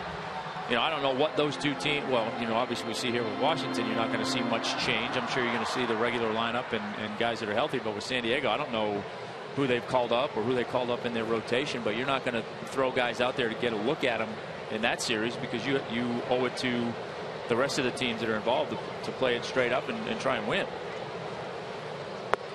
Swing and a miss. Swisher's retired. He gave Strasburg a big fight, but he's subdued for the 2nd out of the inning. 6 strikeouts for Strasburg. And I can remember Bobby saying on several occasions, you know, we owe it to the rest of the league to continue to play to win. Yeah. Because of other things that might be affected by the outcome of the game. You know, we were fortunate too, though. A lot of those years that we won and it was tied up until the end with the pitching staff we had and the rotations we had, it didn't matter. You could play to the last day and then just roll it into the postseason and keep on going and not skip a beat. Last year, both teams that got to the World Series were wild card teams, so they had to. As soon as the season was over, they're probably fighting to get in there. I know the Giants were. Played the wild card, had to pitch Bumgarner at Pittsburgh, so they weren't able to set up the rotation like they would like then for the division series, and yet it still worked out for them. And then I go back to that Colorado team that won 21 out of 22 games to get into a play-in game, beat the Padres, and then what stymied them was it rain that like a week they went a week without playing. Yeah, they're playing inter-squad games against each other at Coors Field just to try to stay sharp before the World Series. Yeah, and that was against Boston, I believe. Right. Yep. And I think they may have gotten swept, but they had played all these tight games and played so great, and then went a full week without playing a regular game, and just didn't seem to have that edge in the World Series.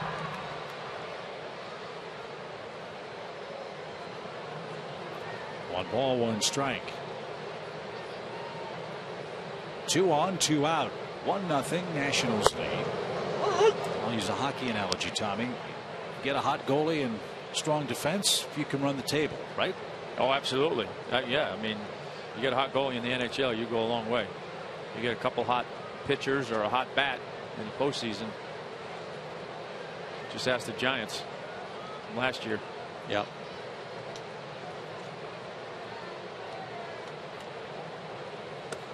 Strike 3 outside corner. Boy, oh boy, Strasburg did some masterful painting there. Jace Peterson not sure about it. Braves strand 2, and we're off to the 7th.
as the Giants were taking on the LA Dodgers. Packed house at AT&T Park. And today was the final game in the great career of Tim Hudson. Pretty emotional sight.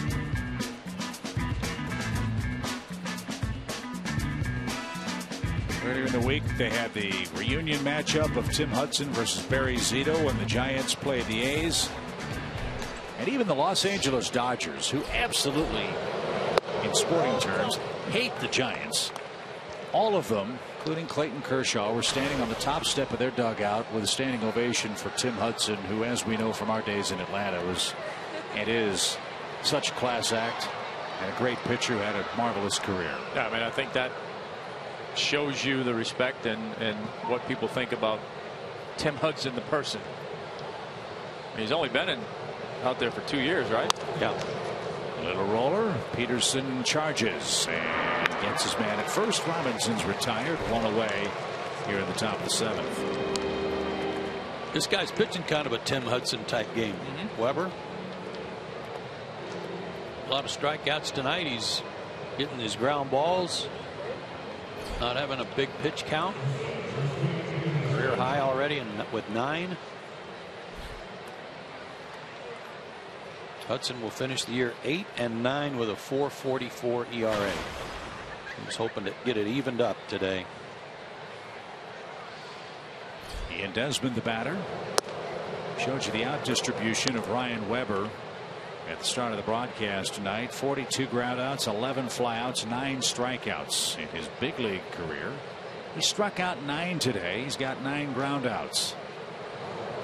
He is wearing out the infield grass.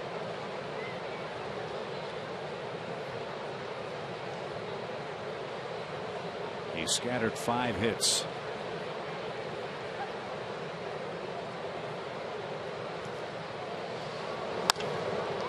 Driven foul and out of play. 2-1. Chip, you were the only one that saw it, but we saw it being retrieved today in batting practice. Ian Desmond, the ball he hit. It was one of those Evan Gattis-like shots. Desmond was taking batting practice and he hit a ball into the upper deck about 6 rows up and about 30 feet to the fair side of the left field foul pole. Right under where it says 360 lounge. That's where that ball ended up. And there was nobody standing there during batting practice, and one of the ushers went over, picked up the ball, and we couldn't believe how far Desmond hit it. Yeah, you don't typically see people up there with their glove on during BP. No.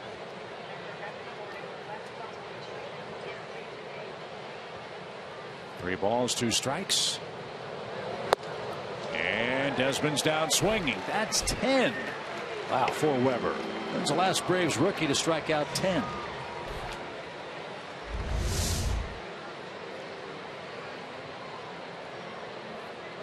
That high pitch again.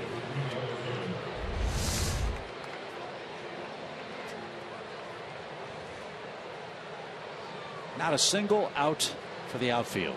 Boring night for the outfielders. Here's Taylor. They don't mind because I can tell you firsthand, when you're only out there for a little bit and you can get back in to start hitting again, all the better.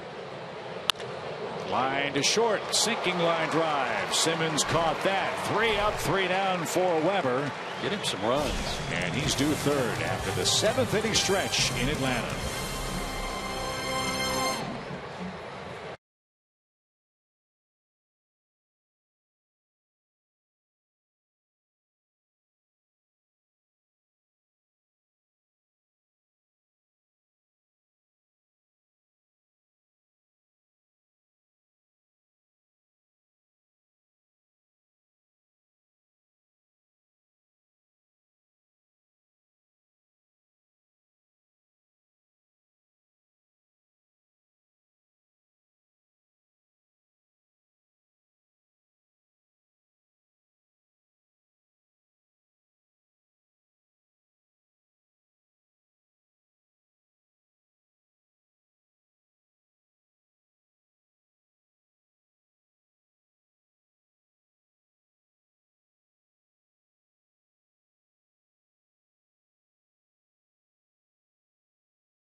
Fans, nonstop action, heart-pounding excitement, historic performances. Don't miss the 2015 postseason beginning October 6th.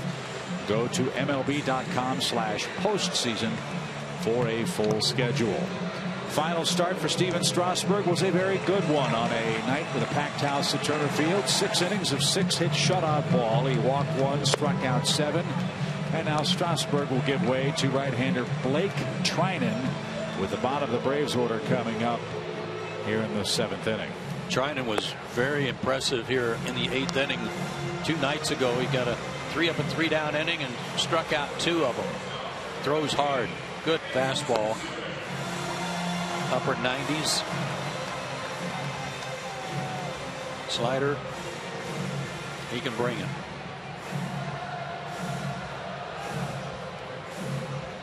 So Andrelton Simmons will try to get things started for the Braves. He has a single, he's got a line out, and he's got a much improved year at the plate. Our Home Depot tools from the dugout.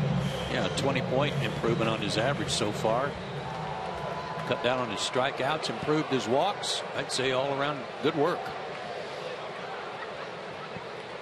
Simmons, LaVarn Way, and then Ryan Weber. A run on 5 hits for the Nats, no runs, 6 hits for the Braves. The rain is all but stopped. It's been a misty night most of the night. Kiss of death. No, it's just that Sam Hunt is going to be extra good after the Braves win this game with a beautiful night. All right. Got the word on Christian Bethancourt as we suspected. That left thumb bothering him again. He's listed as day-to-day, which reminds me of a great announcement in Colorado at Coors Field. Mike Swanson was the PR director then in Colorado, and a player got hurt on the last day of the season, and he said he's listed as day. Mike Swanson. Bouncing ball up the middle, get through ball. Desmond, great play, great throw, and a scoop at first. Wow, was that a good play? Incredible work.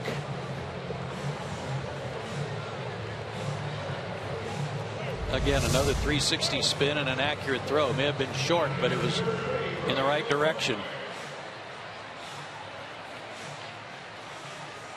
Andrelton will go back to the dugout and say, now I know how I make so many guys feel. Right. Isn't it amazing? That's an impossible play, and he made it, I don't want to say look easy, but he made it look easy. He made it look smooth, you know.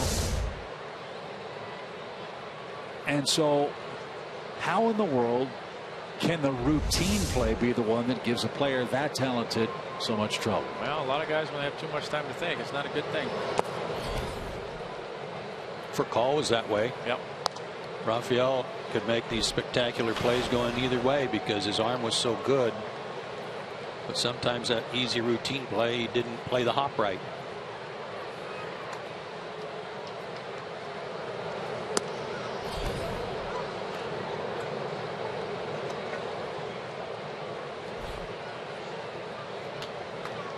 Freddie Freeman is on deck. Freeman's got the sore wrist. He's worn out the Nationals when he's played, and he's got a chance to turn the game around with one swing. And I'll bet you Steve McCatty is having nightmares over on the Nationals dugout bench. So Freeman's going to hit for Weber. Weber was outstanding. 7 innings of 10 strikeout ball. Last Braves rookie to strike out 10 was Julio Teheran, who did it 3 times in 2013. 1 run, that was the Robinson homer.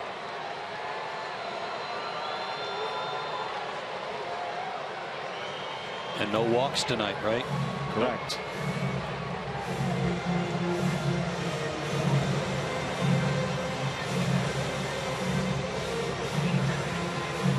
So Ramos out to talk with Blake Trinan. They're trying to kill some time for Matt Grace, who's, as you see on the screen now, trying to hurry.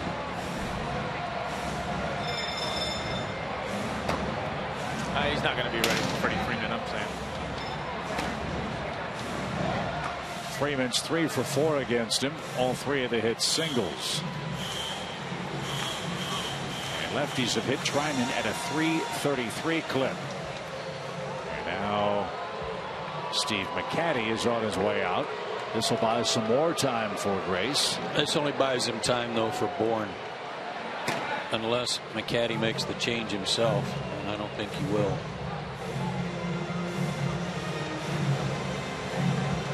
See, I mean, this is one of those examples. You know, yeah, you had to know Freddie Freeman was on the bench. You've got 100 guys in your bullpen. Why wouldn't you have a lefty up throwing a little bit just in case?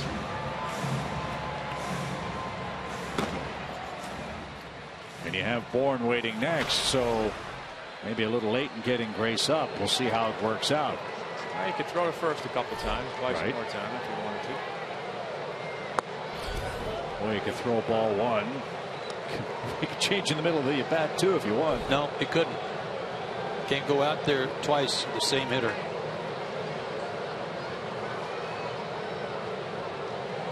One ball, no strikes. Freddie jumped all over that pitch and skies it to left. That's going to be playable for Worth. So that worked out. Freeman's retired.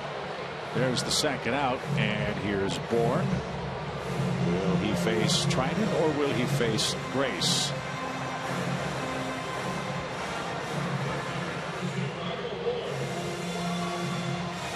Rafael Martin is also up, loosening. He was up earlier.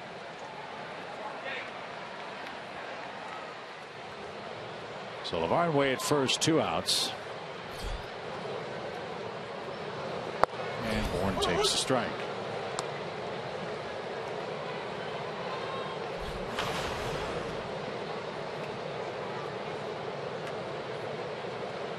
Bourne will try to keep his hit streak alive in the 7th. He's 0 for 3 tonight.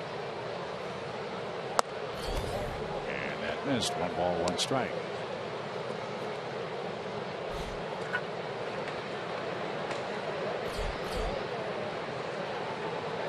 Jackson and Moylan ready for the Braves. They will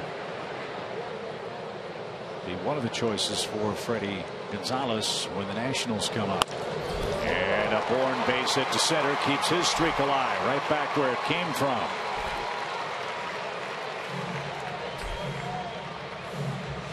I know LeVarn Wade is the second of 3 catchers used tonight, but you still have a third catcher over there, and I might pinch Ron right here. Tying run at second, and with all due respect to Ryan, not the fastest player on the team.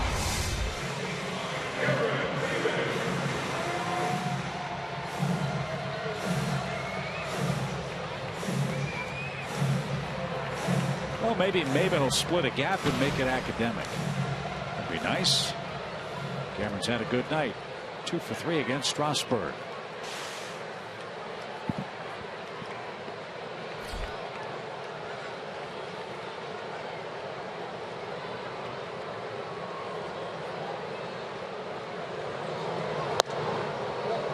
Missed high, 1 ball, no strikes. Angels lead Texas 1-0 in the 5th. That's the big game over in the American League. Minnesota 2-2 with Cleveland. That's in the 8th. Here it's 1-0 Washington. Braves threatening in the 7th. That split the plate, even count. That's a must win for Minnesota, because regardless of Angels or Texas, whoever wins, Minnesota's got to keep pace.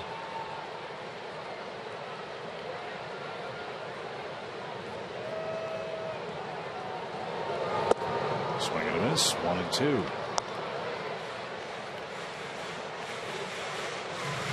Promise you, almost no one had Minnesota being in the playoff picture in the final week. Nope. Paul Molitor and his staff have done a great job. I still maintain that's one of the great things about our game. There's every year there's somebody that at the end of the year you say, where did this come from? Bouncing ball toward third. Rendon charges. Fast runner to beat with a throw, and Robinson with the stretch. Got there. And Trinan survives the 7th. The Braves threaten, can't break through. We're off to the 8th.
The Home Depot. Let's do this. The Georgia Lottery. And CPI Security. Braves fans, don't miss Fan Appreciation Weekend this weekend with the Cardinals in town. It's presented by Gas South. Mystery Gate giveaways for the first 10,000 fans here at Turner Field each and every day.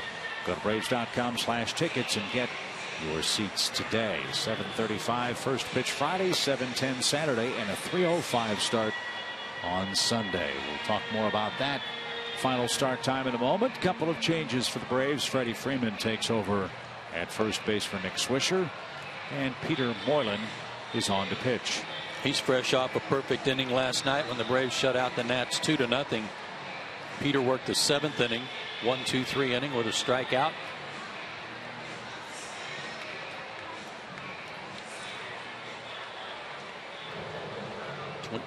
22 games, but you can see only 10+ innings, so he's had a lot of one-batter outings.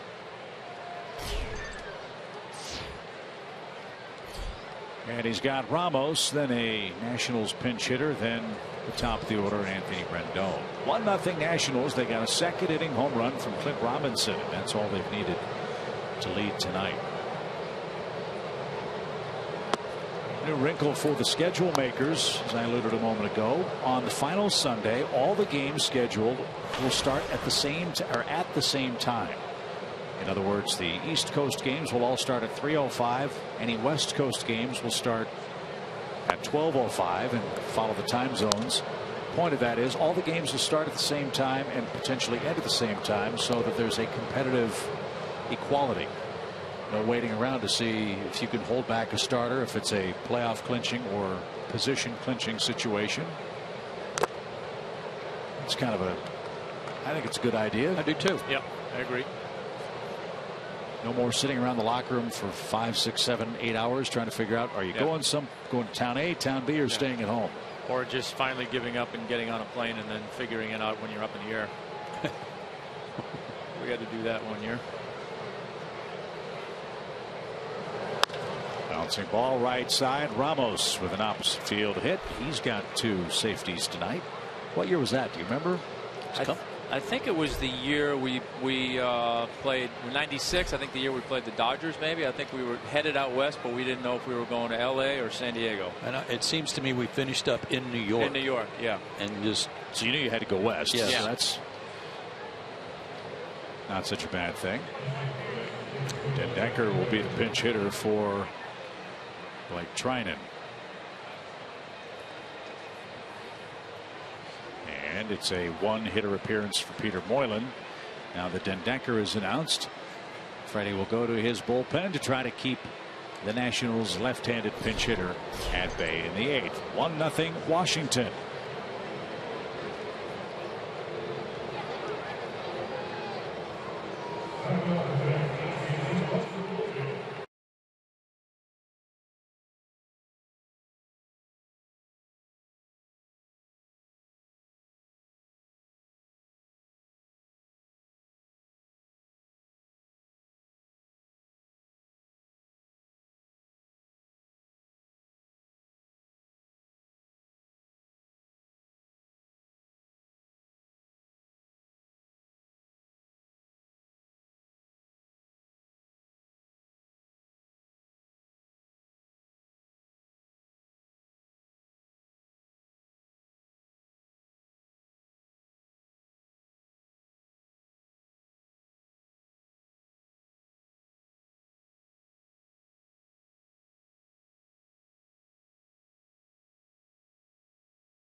Not be reproduced or retransmitted in any form.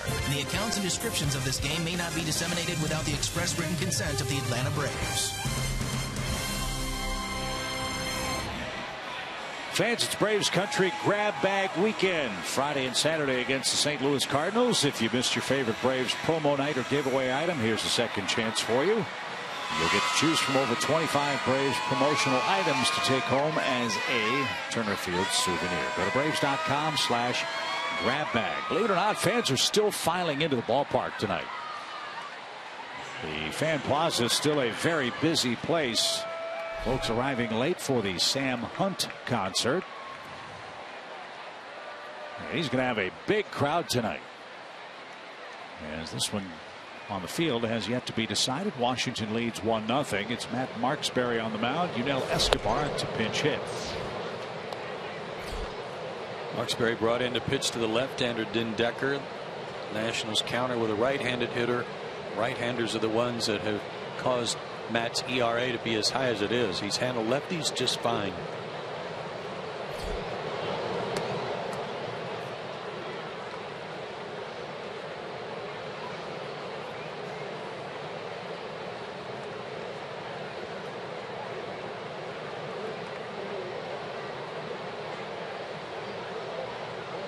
Last 8 appearances, Marksberry's allowed only 1 run.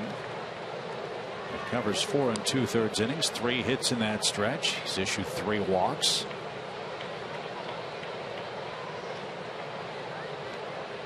Most of the damage has been by right-handed hitters, though. Right.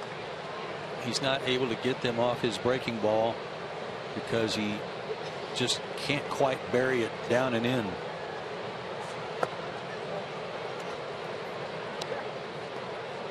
Yunel Escobar, by the way, has had a heck of a year for Washington. .318 average. That's in the top 10 in the National League. 9-56. Great on base percentage. You might recall they got him to play second base, and then when Rendon got hurt, they said, okay, you'll play third. Yeah. Only 6 errors in 136 games. Now a favorable hitter's count. 3 balls and a strike for the former Brave, Yunel Escobar.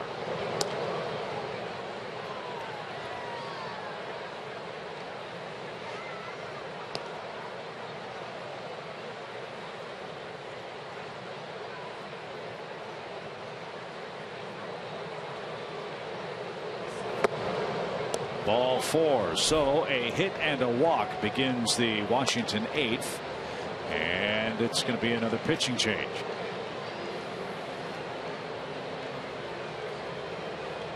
Close ball games, late inning walks. And for the first time, the Nationals have a runner in scoring position, and they've got Anthony Rendon coming up. So Moylan allows the hit to Ramos. Marksberry walks Escobar, and Rendon is coming up, trying to extend a Nationals lead.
And FS1 continues to be your home for postseason action with the American League Division and Championship Series.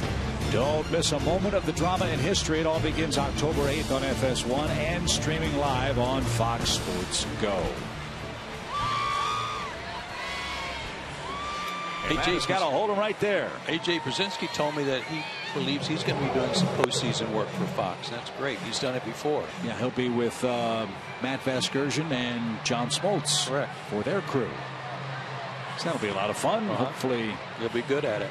He'll be great. So will Dan Barawa, we hope. 2 on, nobody out. Well, Barawa, his 11th game for the Braves. .235 average against him. Good sinker baller. Double play would be nice.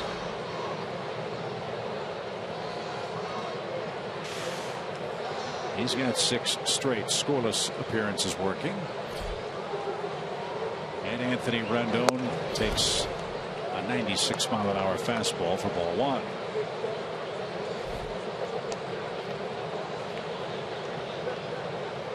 You heard John Coppolella say earlier, this is the area of the Braves ball club that will get the maybe heaviest attention, certainly the first attention. He's improving the work out of the Braves bullpen.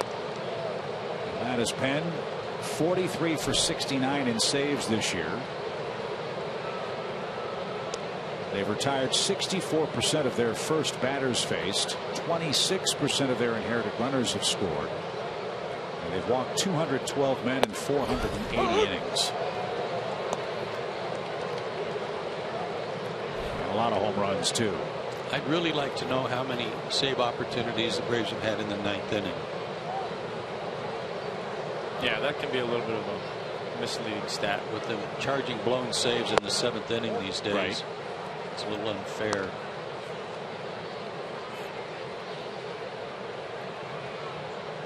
So if you take that stat away, and justifiably so, 29 losses is home runs, 57, 55 home runs or so. Just more than they gave up out of the bullpen for each of the last 2 years combined. Yeah, 59 home runs given up by the Braves relief corps. The worst month was August. In fact, you look at the Braves bullpen ERA by month. 4.64 in April, 4.71 in May, June 3.58, July 3.22. Really good work. That's when they had Johnson, they had Grilly. As Rendon is down on strikes for the 3rd time. Good start for Barawa. Double play now gets you out of the inning. Avilan was it? Right. Still here. But then Jason Grilly got hurt. Johnson then ascended to the closer's role. Braves started losing a lot of ball games, and Johnson and Avalon were traded to the Dodgers, and there was really no one else to step in and fill that gap with much end of game experience.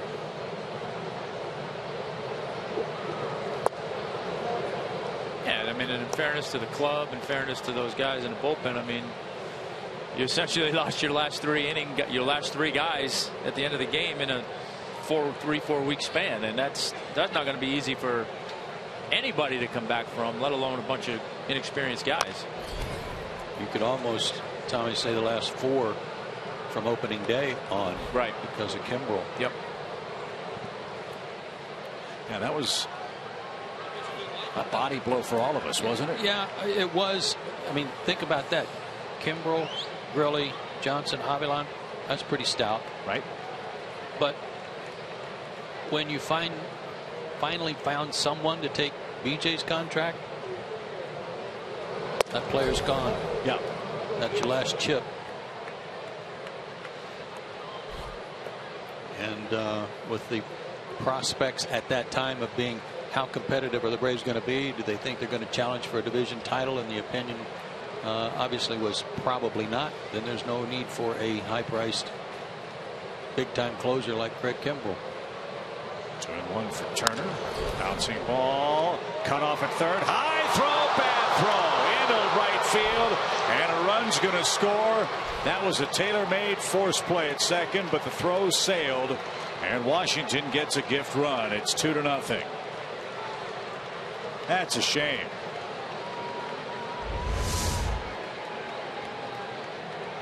Kind of throwing on the run and just floated right up out of his hand, and hard too. Not giving Chase much of a chance to react. So it's a fielder's choice. The throwing error allows Escobar to go to third.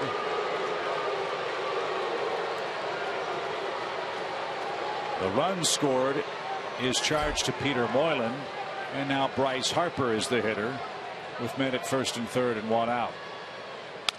And he hits one toward short. Simmons has that one. Peterson the turn. Safe. Harper ran hard that time. And it earned the Nationals a second run in the inning. It's 3-0.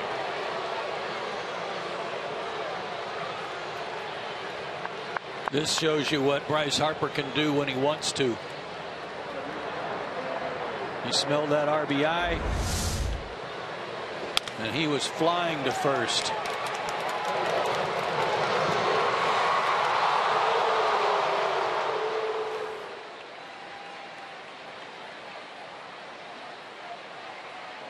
So Harper with 97 RBIs now.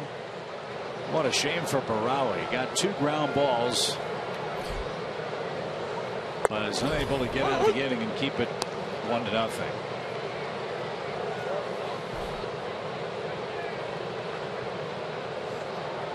Jason Worth is up for Washington. He's 1 for 3 in the game.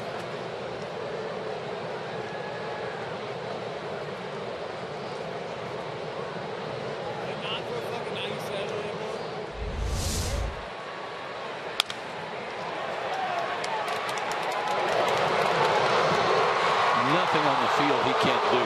Nope. He is a 5-tool player. It's just a matter of getting that 6th tool under his cap working all the time. No balls and a strike. Swing and a miss by Worth. It's 0-2.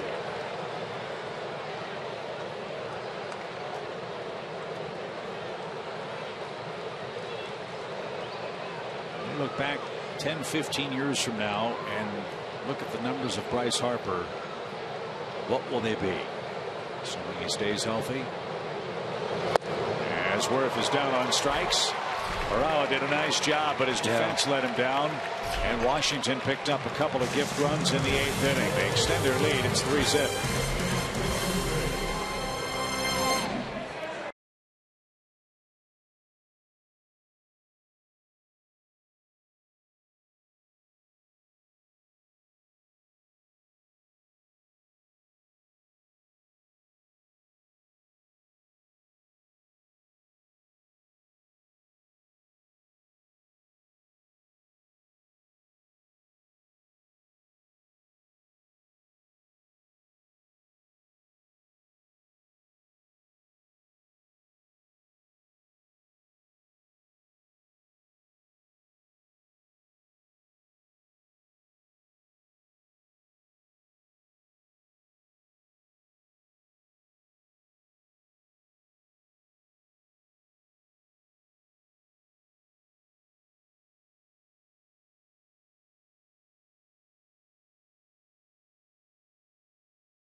Miami Sports and Outdoors. Right stuff, low price, every day.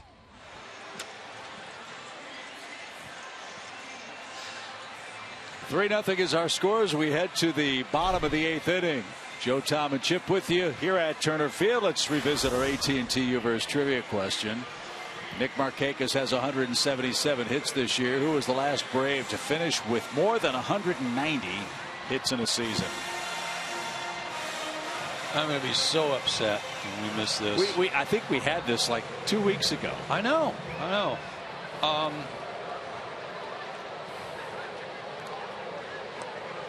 And since it would be a wild guess, I'm not going to foul up anybody else other than just to say Marquise Grissom, because he was one of my favorite players. I think I guessed Chipper last time because it seemed obvious, and I think it was wrong. If it was the same question, I'm going to go with Andrew. And I'll say, you brought up Rafael Furcal. I'll say Rafael Furcal. And the answer is... You are hot. That's 3 for 3. Yes. Way to go. It's Tommy's last game. So we want to send him off with a 3-game winning streak. Nice. It's Markakis. Pops one into center, and Taylor with a fine running catch. Makes the play for round number 1. I think that might be the only time we've ever had a 3-game winning streak in trivia. I think you're right. I'm glad that you're saying we. Hey, man, we're in this together. I'm taking a page out of the John Coppolella book. Us and we, baby. You guys did a great job of missing that trivia question, but we came up with the right answer. One away for Adonis Garcia. This is Felipe Rivero, by the way, on the mound for the Nationals. And throws extremely hard. Number 2 left-handed pitching prospect in the Nationals chain. He came from Tampa Bay with Jose Lobato, who, by the way, is an exceptional receiver of the baseball. As Casey Stengel would say, for a catcher, that's very important. Otherwise, you have a lot of pass balls.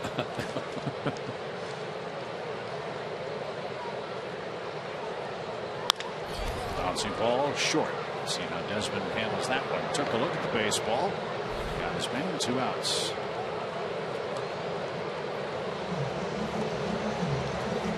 And Daniel Castro grabs bat.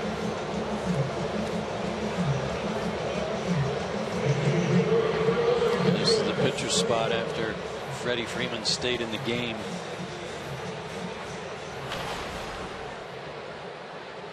Well, Barao did his job. 2 strikeouts, 2 groundouts, but an error helped bring home 2 Nationals runs.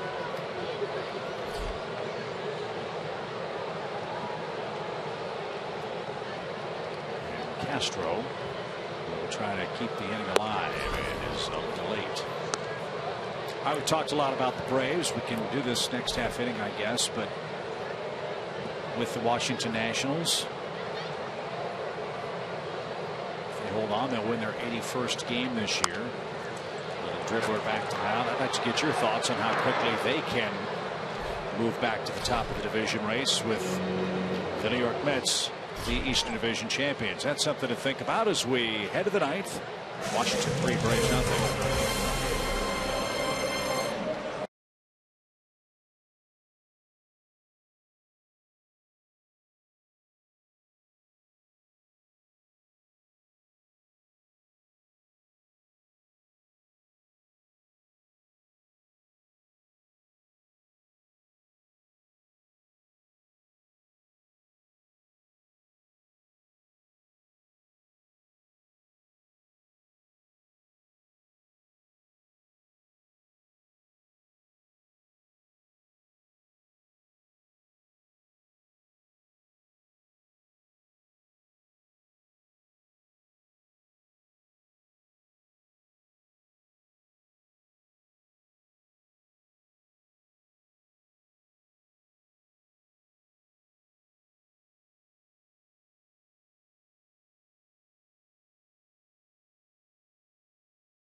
And new pitcher on for the Braves, right-hander Brandon Kniff, who did great work for Atlanta in the early days of the season, especially against right-handed batters.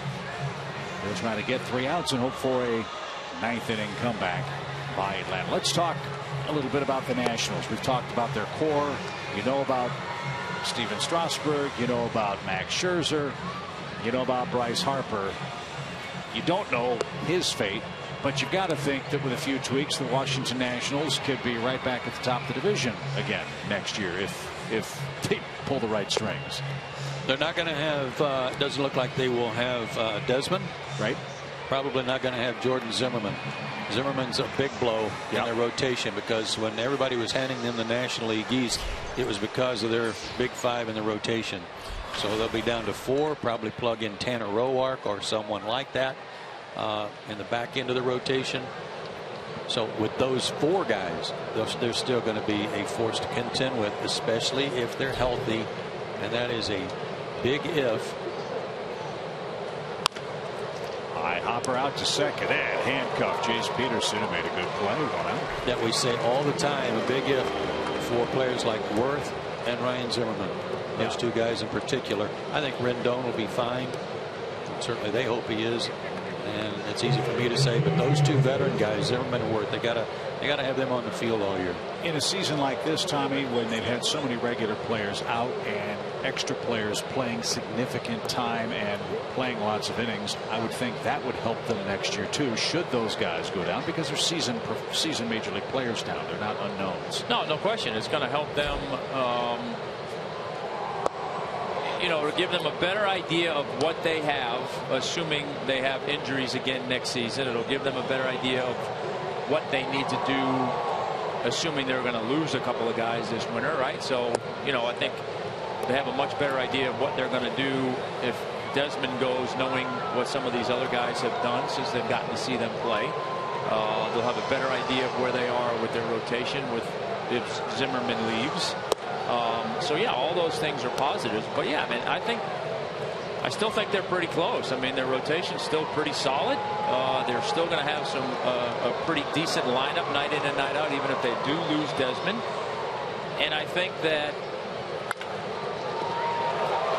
Adonis, nice play at third, and a bullet to first, 2 out. You don't know how the frustration of this season and a lost opportunity, how that equates to motivation for the winter and going into next year. I know that for all those years that we were able to do what we did, I think we always came to the spring training with the mindset of, you know what, you never know any year. You're an injury or 2 away from everything going haywire. Unfortunately, we didn't have to deal with that too much. We had a little bit of it, not like the Nationals had this year, but maybe that makes them realize that it's not, that entitlement. You're not showing up to spring training and you're getting your rings. You got to earn it.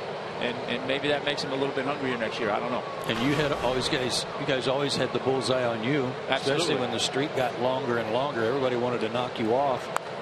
The other thing that I want to add to my assessment was, if they feel like they've got bad apples in their clubhouse that are a detriment to them having a winning type attitude night in and night out, then they got to clean house on that, whoever it is. 1 ball, 1 strike. Michael Taylor. And I mentioned Toronto earlier. Toronto did that before the season started. They cleaned house on the people that they felt had really held them back last year. They made some great additions during the offseason. Russell Martin was one, the catcher. But it really wasn't kind of like the Mets. It wasn't until they got Price and Tulowitzki that they took off. And Toronto won the AL East, as that one's cut on and missed for a count. Well, and having been here through most of it, that was always the case here with Bobby. If there was somebody that wasn't on the same page and fitting in with the program, they weren't here very long. No, they weren't.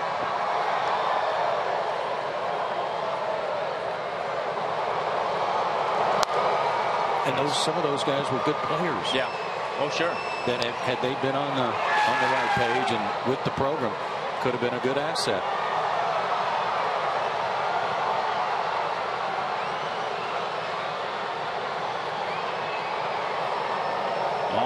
for Michael Taylor with 2 outs in the 9th inning.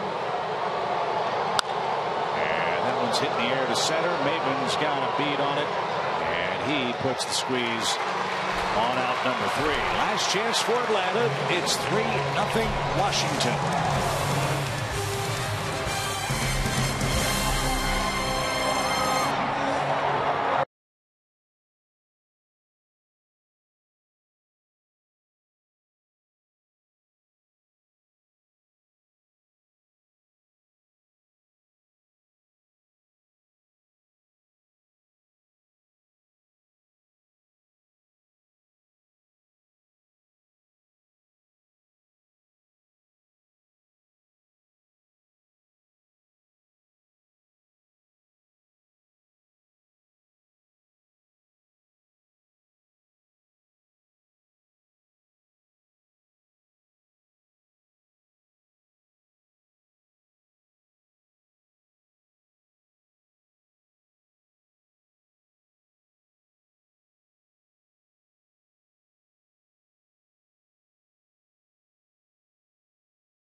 For Washington.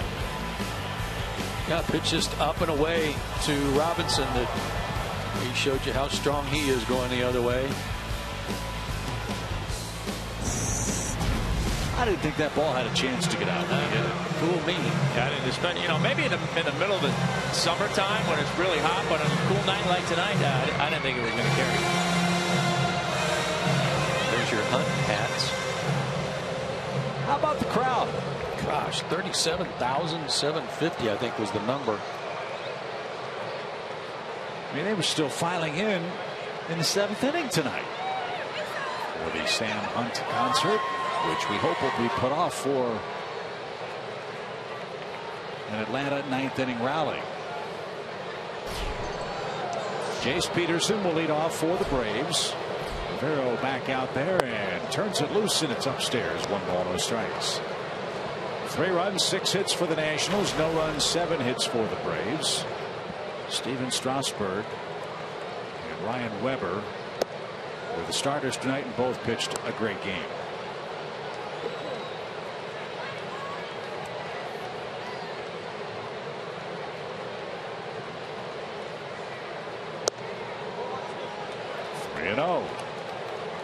All help is appreciated as we approach 10 o'clock in Atlanta.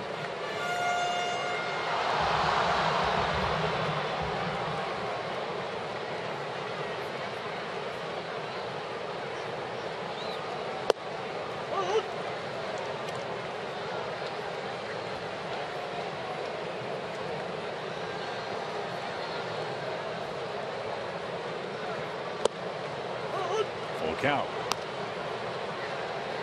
This guy will be a valuable piece of the Washington bullpen next year. Think about the left-handed bats in this division, and his 100-mile-an-hour arm as he rallied to get Peterson on strikes. 1 away. Guys like Markakis and Freeman for the Braves, Lucas Duda for the Mets, Ryan Howard still for the Phillies, Moore in Miami, Yelich in Miami. That's a very, very big weapon to have in the late innings. Yeah, you want to try and win this division, you better have a guy in your bullpen that can get some really good left-handed hitters out in this division.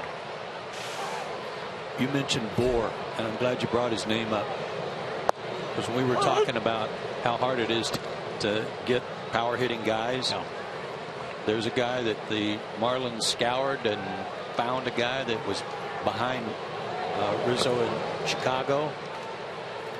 They probably figured the Cubs would be willing to move him because he had no future there.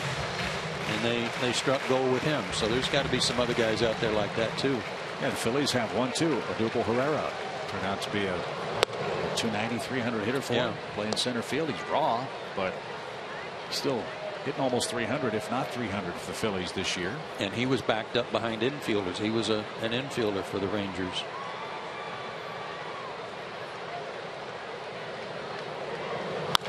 Line Desmond off the heel of his glove. Ball dropped to his feet, and Simmons is out, number 2. Boy, Hamilton's hit the ball hard 4 times tonight. 1 hit to show for it. And the Braves down Ryan LaVarn way. Final hope with 2 outs. Well, I think if there's one thing we've learned about the Braves this year, and one thing I think we can all look forward to in the offseason, is this is not a management group that is afraid of unconventional thinking. And they will scour the international market. They will look for those bargain pickups in the Rule 5 draft. They will make trades that at first glance have you scratching your head saying, what are they doing? And then when you talk to them, it makes perfect sense. No, they got a good idea of what they're trying to do and how they want to get there. And like I said, it doesn't hurt that your president of baseball operations is ticked off the way this season went and doesn't want another one. Yeah. 1 ball, 1 strike for LaVarn way, and that's fouled away off Lobaton. And the Braves are down to their final strike. Yeah, I think that was a cross up there. I think it was too, the way Lobaton's trying to get out of the way of it. Yeah, when he was throwing the ball back to him, he held up 2 fingers like it was a curveball. Supposed to be a curveball.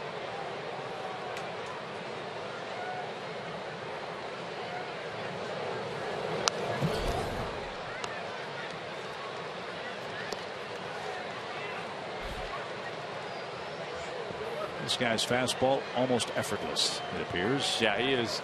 He is not the proverbial max effort guy. It's smooth and comes out.